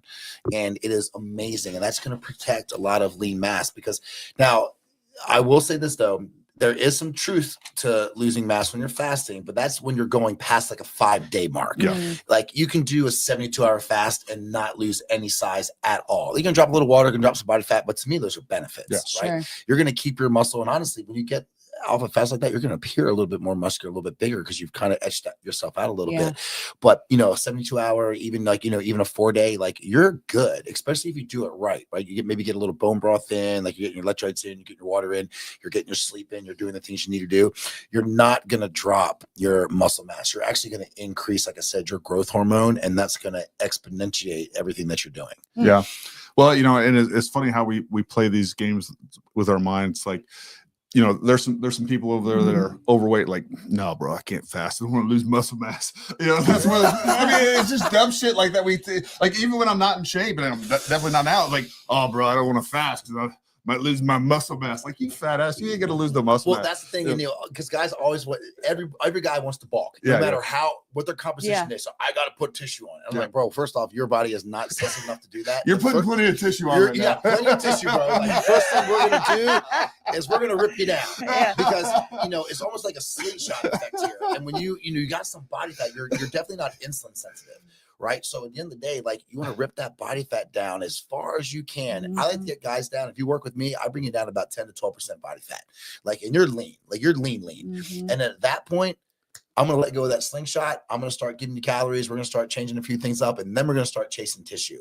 But if you bulk at a suboptimal, or if you're not optimal and you are rocking a high body fat percentage, 15, 18, 20, 25. Like, and these are for men. These are for men. Yeah, because women are way different. Because that's like that. The numbers I just 15 in a woman's good. The numbers I just mentioned for women, yes, are actually good. But if you're a male and you're trying to bulk and your body fat is not optimal, you're just gonna get fat for the most part. Like, you can gain a little bit of tissue. Yes, I'm not saying it's impossible, but like, you're gonna gain fluff with it. Rip the body fat down first. Get yourself lean. Get yourself optimal. That's where your body thrives, in an optimal state. And when I mean by optimal, I also mean with testosterone, because a lot of guys right now are not optimal. They're very suboptimal with testosterone. But get your body to a point where it's ready. It's like a sponge to gain tissue. And then at that point, then we can start bulking. Yeah. No, I remember it was my goal for my 40th birthday to be 15% body fat. And I bet you hit it, didn't you? I did. I tested on my 40th birthday, and I was 15.3-ish or something. You sure about that? Yeah. You're just gonna get killed tonight. You're gonna wake up dead tomorrow. This house is gonna lose some tissue. I did hit it. I was like, I'm gonna get there for my 40th birthday. We went to the gym on my birthday that morning. That's what I wanted to do. That's awesome. And go get. And who knows if it was exactly accurate, because it was on one of those bod pod things, you know, but it was a trend over time that I had. So I'm glad you said that, because that's the thing. Because, you know, a lot of like the InBody and some of the scans aren't as accurate. Yeah. But the way I look at it, I just had this conversation the other day with somebody. You know, the thing is, as long as you're tracking the same data, even if that data is not as accurate, if you're watching the trend of that data, you can still use that. And you're also mimicking those factors every time, like you're the same time, tested every time. You know, that's like very crucial. You definitely came from bodybuilding. Let's talk a little bit about testosterone, and really we could even talk about it. I'm sure you see women too. Yeah, testosterone. We deal with women too that are extremely deficient in testosterone. You know, we definitely, there's lots of environmental factors, I think, that are decreasing men's testosterone. There's a bunch of studies out there that show like the hormone levels for teenagers and even men, you know, going back from compared now to like the 40s, it's like 50% less than where our own men were, like, you know, not too long ago. And it has a huge impact, folks. And again, you know, I will tell you right now, I take testosterone. I have no problem telling you. And the difference that I see in the feel, mentally, physically, emotionally, all the sleep wise, your mood. I see that. Definitely. You know, mood, everything else when I'm not taking testosterone. And the problem is like, everybody thinks the opposite, right? Like, oh, she's gonna start roid raging, or this person can do this or whatever else. Talk a little bit about what you see with your clients on that. This is a very good conversation, because just what you mentioned about not being on it. So I've been on TRT for years. I'm not afraid to admit that too. I talk about it all the time. Yep. But since I have my surgery coming up on Monday, I've been off of my TRT the past 3 weeks, or 3.5 weeks. Actually, up today, 3.5 weeks. It'll be 4 weeks going into Monday. And I have noticed an insane shift. I'm surprised I haven't cried 4 or 5 times about being on this podcast, because my I saw you turning up just a little bit. I was like, yeah, it's okay. I wore sunglasses. You're a little estrogen dominant right now. I'm a little estrogen dominant. But testosterone is very crucial. You know, hormones in general are very crucial, and a lot of people overlook that. And, you know, when there's a lot of issues, and when I say issues, it's like if you're trying to do something, your body's not really responding, but you're doing all the right things. And I'm not talking about you tried something for like a day or two. It's not Amazon here. Like if you've given it like weeks, months, and you're getting nowhere, and you haven't even tested your labs, like this is time to test your labs and see where you are hormonally. But you know, and we'll talk about both men and women, but, you know, men, you know, first off, you know, we're the same age. And, you know, when you were talking about, you know, way back in the day, like, you know, even before we were here, like, you know, when men lived like men, we got to get out of this soy boy mentality. There are too many 100%. Soy boys right now. And that's why testosterone is very low. Now there's some other reasons, obviously, like, you know, with foods and just clothing and, you know, plastics and everything else. Sure. But like men right now are not living like fucking men. They're living like soy boys. And they wonder why their testosterone is crazy low. And that's one thing. If you want to get your testosterone up and you don't really want to get on TRT, start living like a freaking man. Start handling what you need to handle as a man. Eat the right foods, do the right things, train physical hard. activity.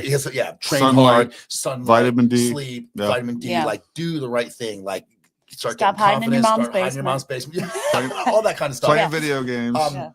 But, you know, a lot of people, you know, right now, you know, because I look at lab work. If you work with me, I don't work with you unless you get lab work done. If you refuse to get lab work, I refuse to take a payment, period. This is not the way it works. So, you know. So then you do it all for free. So, you know, I see testosterone on average around anywhere between like 350 to maybe like 450, 500, honestly, kind of high right now. But to be optimal, you want to be within 700 to 1,000. If you're in 700 to 1,000 as a male, like we're going to get some progress. You're going to feel better. You're going to sleep better. Your confidence is going to go up. You're going to partition nutrients differently. Like you're going to start feeling it. Like that's when you're going to be like, all right, like, cool. Like now, obviously, do you see like an optimal testosterone level is different for different individuals? So like someone's testosterone level may be optimal at 600 and someone's testosterone level may be optimal at 1,000. So I actually have a couple clients right now, speaking of that I have some that are right around like the 750, like 790 mark or whatnot.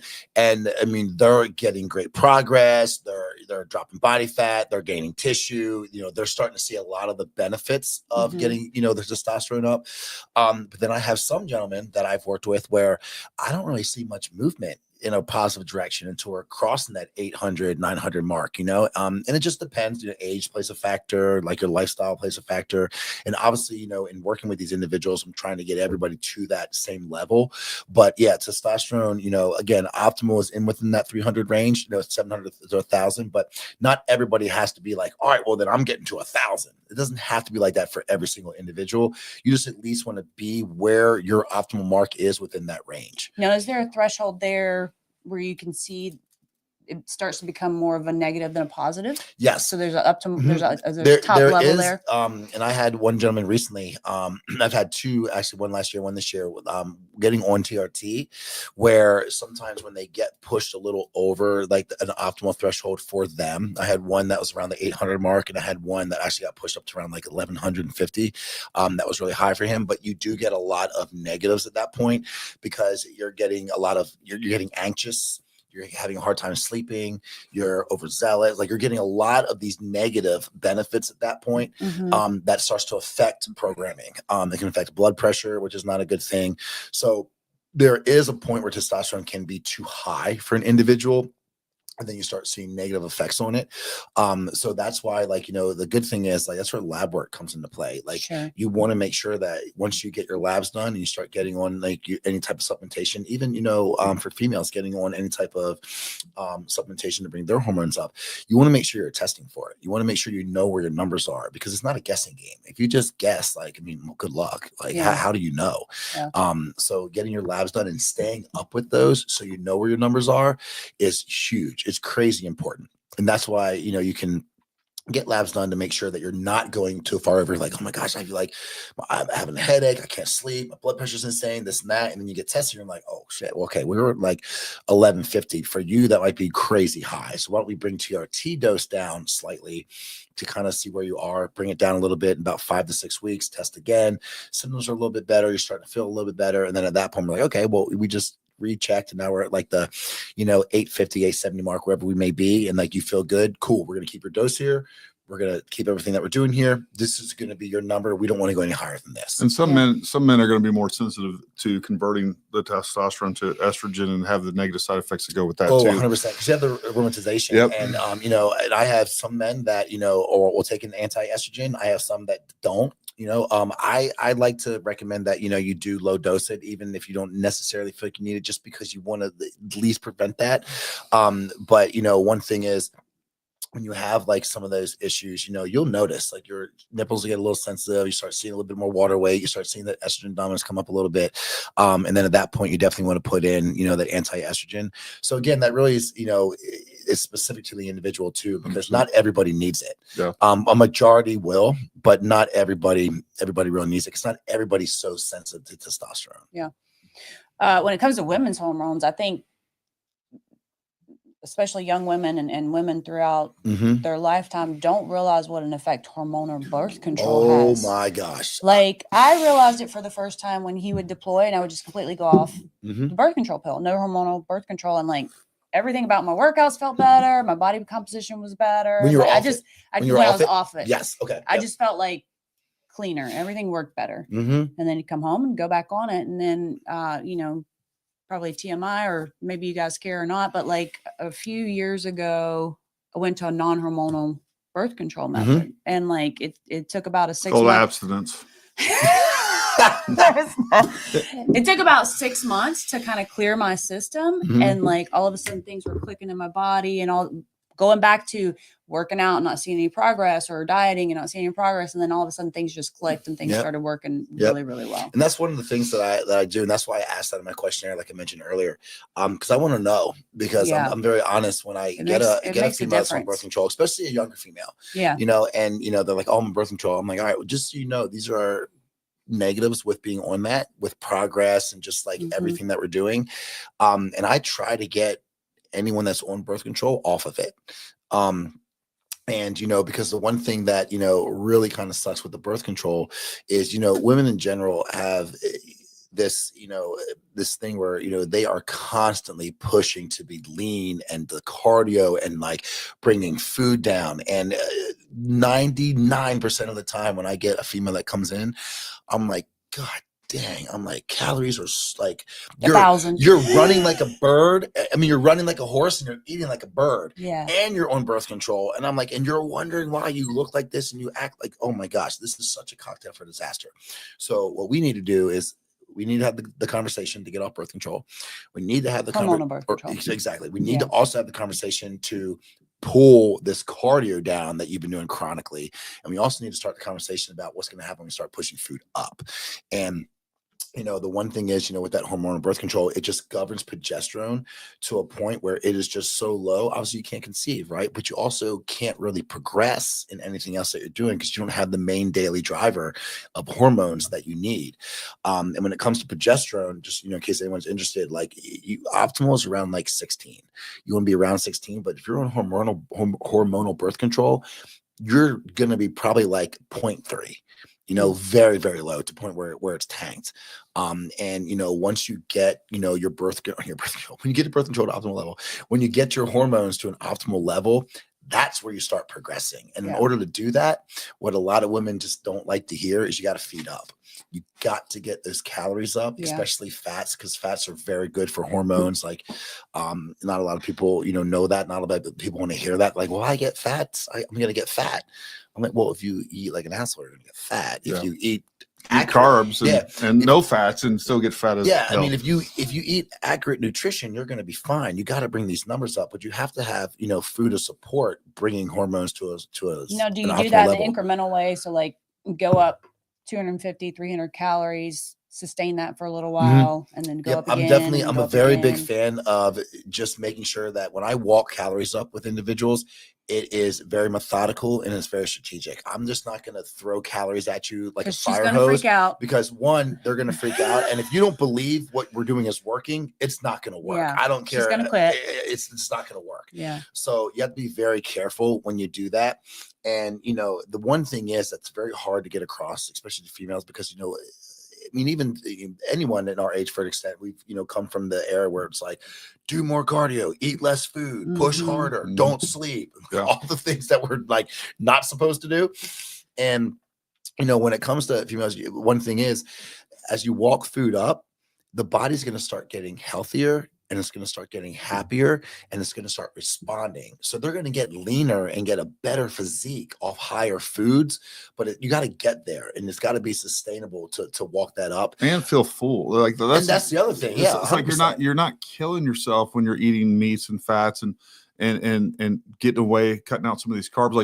Like we were sold this whole, you know, I've said it 1,000 times, like the food pyramid was the biggest atrocity ever put on the American people. Yes. You know, the idea that it's so healthy to eat nothing but sugar, like that has been ingrained in our psyche for so long that people like, oh, I can't eat a steak. You know, they're so worried about, you know, saturated fats when like it is so good for you in so many different ways, from hormones to being able to lose weight, to be staying full and satiated, as opposed to, you know, constantly want to shove some freaking carbs in your mouth.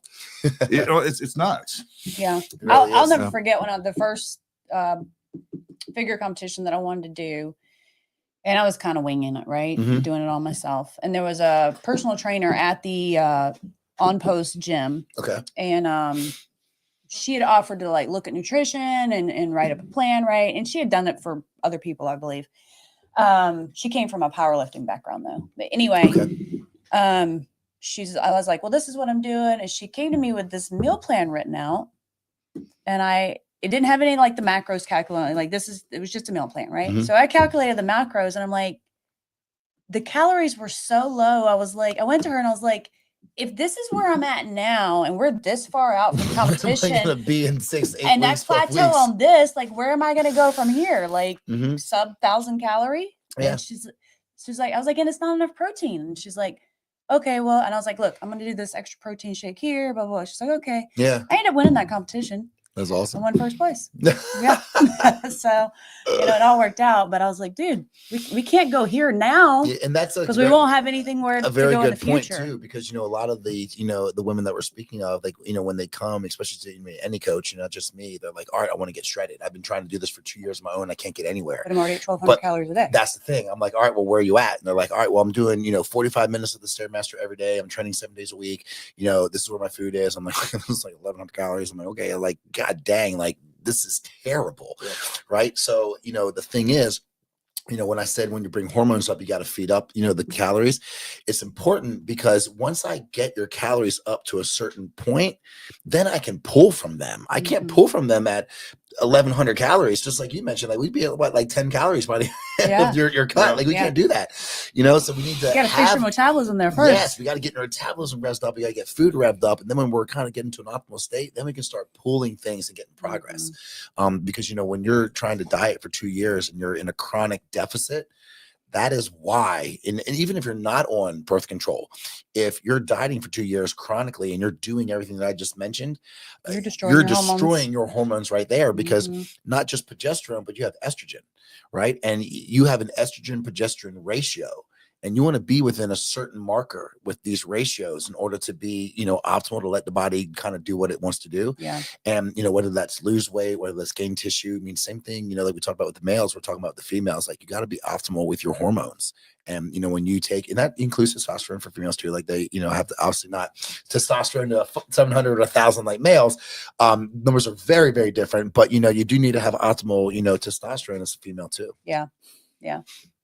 Is it more important for a female, do you feel like, to balance between all those, the testosterone, the estrogen, the progesterone, the ratios there than a man? Or is it equally as important across the sexes to have a good balance between those? I mean, obviously you need a good balance. Like you mean like with like estrogen and progesterone, like even on like the... Like if a woman goes on TRT, do you really have to pay more attention to the estrogen and progesterone for her than if a man goes on TRT? You still need to pay attention to that very, very drastically with females, because you know, progesterone like is the main driver. And you know, when you get on, say, HRT, you know, as a female, because I have a lot of females that are, you know, on HRT as well, you know, and whether that's, you know, which is your testosterone cream, whether that's, you know, your progesterone, which, you know, when women get on progesterone, you know, they usually get on like progesterone, which is like your synthetic progesterone. But you want to get the biomechanized identical version of progesterone, because it's a little bit more optimal to the body. It's a little bit more natural to the body. You know? Same thing with men and testosterone too. Yeah. Like there's some pretty bad, like I'm not a big fan of like the topodermic, the topical testosterone. If you're going to take like we're being very transparent here. Like if you're going to take anything, like in even going back to the peptides that we mentioned, you want the injectable version because that is going to be the best way to get that introduced into the body, absorbed into the body, and the best way that your body's going to handle that. You get the creams, you get the tablets, you get the, oh my gosh, the women, they get the pellets. Good. I hate that because that is just, you don't want to get the pellets. It just, same thing for men. Yeah, it's not very consistent. Like you get these big spurts and these drops, and it's just it's not good. You want the injectable version of whatever you're on, whether it's a peptide, whether it's any type of HRT, TRT, because it's gonna be very, very much easily absorbed to the body, and it's gonna be a lot more beneficial for you. And progesterone that we were just mentioning, is that's injectable as well? Yes, correct. This is a great question, Anna asks. Ryan, is there a lab you recommend? Because a lot of doctors won't run all the different tests. Sure don't. Oh my God, who asked that? And that is an awesome question. All right, so yes. So there is a company called Life Extension, and I have no affiliation with these guys, just to be clear out here, but I do like using them because not only do they have good supplements, but they also, you can order labs from them. And the way it works is, and I love this, and this is usually where I push a lot of my clientele to, because what happens is you can get what's called their weight loss comprehensive panel. And if anybody here that is interested wants to message me or email me, I'll be happy to send the link to them directly, just right off the rip. I'll put it in the description of this as well. And what that does, that tests for almost everything, and you'll get your hormones. I also recommend adding cortisol to that, because cortisol is, one thing we didn't talk about that is very, very crucial. A lot of people don't know. But what happens is when you get your labs done through these guys, there's no doctor involved because you're paying for it out of pocket, and it ranges anywhere depending if they have like a sale or whatnot. You're getting for around $200 to $240 for lab work, which honestly is kind of not that bad when it's on the insurance. Good investment in your health. 100%. That's a perfect way to say it.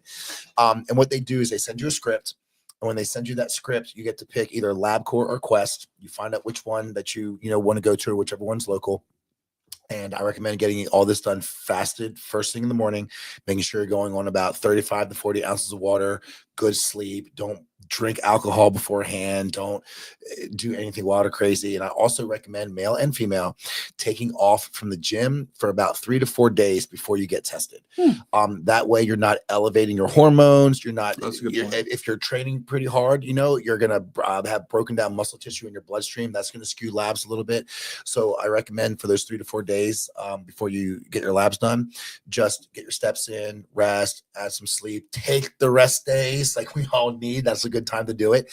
And then you go and you get your labs tested. Now, when you do that, the one thing is there's no doctor involved with this. So they're going to send them straight to you. But honestly, anyone that is watching this, that has made it through the 2 hours that we've been here and hears this, if you go through Life Extension, you get your labs done, email them to me. I'll 100% free consult you. Oh, wow. That's awesome. 100%. Nice. Yep. Now, if you get your labs done through Life Extension, you mentioned that they have supplements and stuff as well. Is that something you can parlay into them recommending supplements for you? So I don't use Life Extension like that. They do have consult services. I've never used them because I basically just do all my own consults with my clients, and then I recommend the supplements. You just use them for the standalone I just use them for the standalone labs because they're the one place that I have found where there's no pushback because you're just buying it. Yeah. You're not going to your doctor, because you'll be surprised how many of my clients go and I get a message back. And I've got to a point now where I'm like, all right, I need labs. This is how it's going to go. Just so you know, if you get pushback, this is what we're going to do. We have an A option and a B option. Yeah. Because a lot of doctors are going to say, "Oh, you're fine. You're how old? I've heard it. You're having a period. Yeah. Oh, you're fine." No. You know how many women I've worked with that are having a period? You're fine. How many women I've worked with that have a period but they're not optimal and they're not healthy? Mm-hmm. No, I remember it was probably 5 or 6 years ago. I went to my yearly OBGYN appointment. What is that? Oh, how's it going? How you doing? I'm like, oh, I just, I can't lose weight. I feel like crap. Maybe there's something up with my hormones. She's like, we could test them. It'll be expensive and they won't find anything. Yeah, but you know what? And I'm like, okay, well, I guess we a lot of doctors don't, and I know this sounds crazy. I'm not a doctor, so I'm sure we get a lot of people that are angry about this, but like doctors don't talk about hormones because doctors don't know hormones, period. What doctors know, or they think you're just digging for some type of, or they think you're digging for something else. And the thing is, what doctors will also do, we get so much hate from all these doctors, but what they do is like they look for just what's in and out of range based off your lab work. Just because you're in range of what's on that paper does not mean that that's good. That's why when my clients are like, oh, everything looks good, I'm like, yeah, but we're suboptimal here, here, and here. I like to go with what's optimal. If I'm going to do this, I want to be a superhuman. Not what's acceptable. I don't, yeah, exactly. We want optimal, not what's acceptable. Yeah. I'm about to steal that. Take notes. Well, take notes. I mean, the reality is that most doctors are well-intended and uneducated. Yeah, I mean, of course. they just don't know. And a lot of these science, especially the ones that are practicing now, like the science, they're so far behind. And I had this conversation with my doctor, even at the VA. I have a really good doctor, the only good doctor I've ever had. I feel at like the you've VA. educated her some. I have 100%. Like, and like we have all these, and then I had a conversation with cardiologists. Like, I'm like, you know that, like we were having this conversation. He's like, yeah, you need to get up. You should. I was like, my cholesterol was like 210 or something like that total, right? Right. He was like, you know, we should really think about putting you on a statin. I'm like, doc, have you looked at, I was like, number one, before we do any statins, let's do a calcium scan. He's like, how do you know about a calcium scan? Yeah, that's very impressive. He's like, how do you even know about a calcium? I was like, well, because I researched this stuff. And I was like, and by the way, do you understand the negative side effects of statin and how like the life expectancy extended by statins?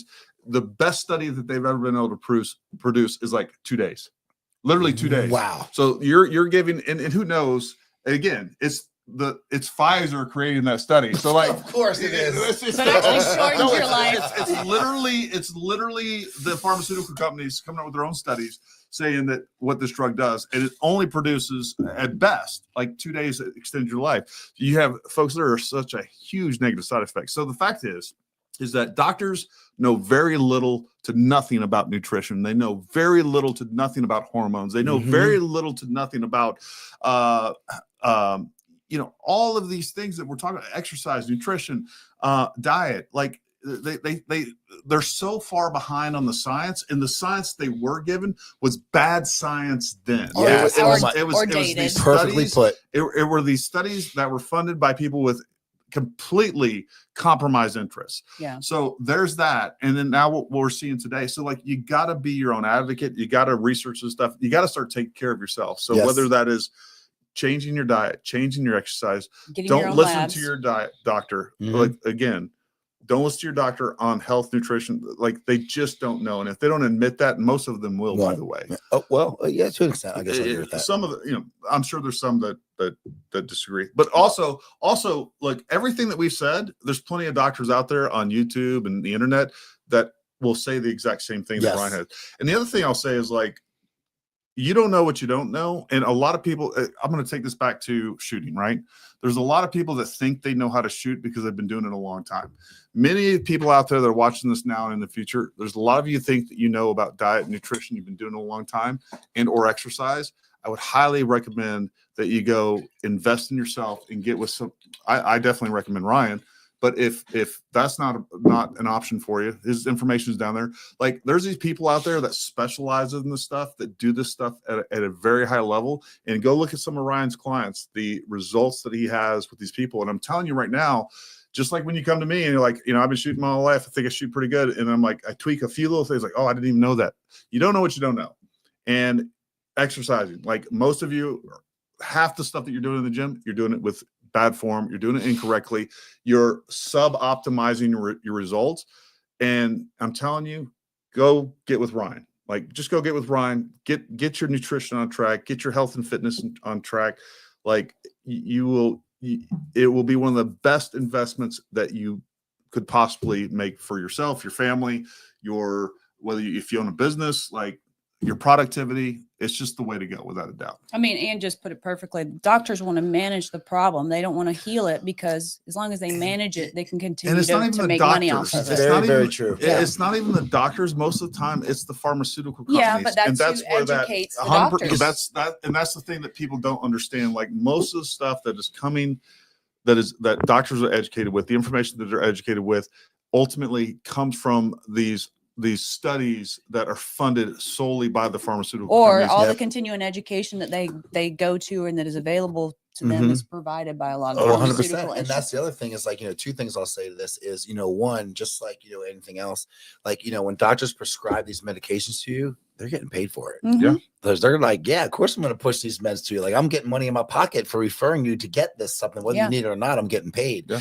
But the other thing is, when you go to your doctor and you have signs or symptoms or you have an issue, they should be asking you, like you mentioned, like, well, okay, well, I get that. So where's your nutrition? Where's your movement? Where's your sleep? Like, where's your stress? They don't ask that. They don't ask that. And those are the questions in my mind.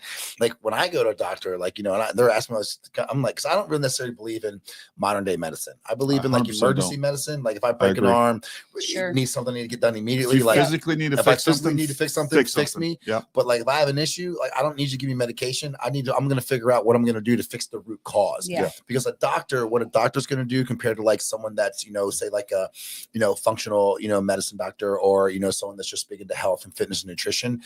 The perfect example is, say you walk into, a room and it is just flooded. It is just, water is just everywhere. You got doctors in there that are just taking brooms and just pushing water out of the room, just trying to push water out of the room, but it's still coming in. They're just pushing water out of the room. Well, you get someone that's going to look for the root cause and they're going to go, just turn the faucet off. Well, now we just fixed the problem because we're not putting a Band-Aid on something. We're actually fixing the root issue where it started. Yeah. And that's the main important thing that I think people need to find that takeaway is like find the root cause and fix that. Just don't put a Band-Aid on. This is a great example right here. Constance, 2 doctors ago tried to put me on cholesterol med when my number was 140. I researched, refused the meds. 3 months later, they pulled the meds because of the damage it did to people. So, and we can see this time and time again. These are the same doctors that, again, they actually told you, hey, the way to get good nutrition is to follow the food pyramid. You have no credibility. They're the same doctors that said, hey, you don't need to go out and exercise and get sunlight and do all the stuff during COVID. They said what you need is 47 different shots of, mRNA vaccine that's never been tested on anybody. Like they have no long-term studies on any of this stuff. And now what we're seeing is all kinds of people that are clearly harmed by this medicine that they said was the only answer. And it's absolutely ridiculous. And they still don't push health and wellness and exercise and good nutrition. What they push onto you time and time again is pharmaceuticals. And they're not the answer. There's almost always more harm than good. Again, like what you're talking about, if you are severely sick and you need antibiotics or something short term, or you have a broken, great. But all of this long-term management stuff, which is what they want, right? It's like these people that say the car warranty, right? They just want you to get you on this long-term management care, whether they realize it or not. I'm not saying, I think 98% of all doctors are well-intended. It's just what they're told, and that's what they know. They're given a certain toolbox, and this is what they have a problem. It's one of these tools that I had to fix it. And they're the wrong tools, and it's not going to fix the problem. I mean, you think about it, it was common thought and perfectly believed that at one point that if you exercised, your heart had this lifespan and capacity that if you exercise and got your heart rate up, you were shortening your life because you were using up your heart. Yeah. Well, you know what? There was doctors that once prescribed cigarettes, different forms of cigarettes. Like, oh, these are the best cigarettes for you. And cocaine. And again, why were they doing that? Because there were certain people paying the medical industry to say those things, or sometimes it's just bad research, or a bad study. Yeah, or you haven't found things out yet. You're right. Not all of it's like this nefarious plan, but most of it is. I'm just telling you right now. Most of it is. I mean, the other thing too, and it may be the same way to some degree for men. I feel like men are more listened to than women. What's that? But I mean, another doctor at one point told me, well, he's like, well, you're just stressed and you're getting older, and that's just the way life goes. And I'm like, so I just had to feel like this for the rest of my life? Like, that's not cool. So I can give you some medicine to make you feel better. I'll give you some Prozac or whatever else. We'll put you on some antidepressants. Well, folks, number one, thanks for tuning in. Ryan, I really appreciate you coming in, man. This was freaking awesome talk. This was awesome. Kept you a while, but we definitely need to get you on, like, come on every 3 months or so. See what's new, see what's happening. Definitely down. Folks, definitely go down there and check out all his contact information. If you're not following him, you're wrong. Make sure you follow him on Instagram, YouTube. Where else you at? Facebook? Facebook, yeah. For the most part, I'm mostly Instagram. Instagram sure that is where. I have most of my contact. And again, his contact information down there. Email him, see how he can help you wherever you're at, folks. He's going to put you on the right path, get you there the right way, give you something sustainable, workable now and forever. So, and you don't have to be local to you. No, you work with remote clients that are clients. international, especially with the background and the place where I come from. I have a lot of clients that are even international. I have a lot of contractors I work with that are, on posts, and we still make it work. Yeah. It's just, I'm all over. You just have to be receptive and execute. You have to be able to execute. And the one thing I will say that, I also like, you have to be willing to make mistakes. You have to be willing to fuck up and fix it. Because you're not going to be perfect all the time. Yeah. But if anybody here does reach out, I'd like them to at least let me know that they came from this podcast. Awesome. Okay. Yeah. That'd be cool. That would be helpful To see. Yeah. Well, cool, folks. Well, listen, appreciate you tuning in. We got a lot more coming. I got a lot more videos coming. Oh, by the way, folks, and I actually meant to bring it down here to show you. We did get 2 of the Zico 2 to 10s in. The first 2 in. You're hearing it first. They're actually on the website. It's live if they're still there. But look, we appreciate you tuning in. We appreciate Ryan coming in, and we try to keep change things up. And I think tonight was a really productive podcast. But until next time, stay armed, stay ready. We'll talk to you.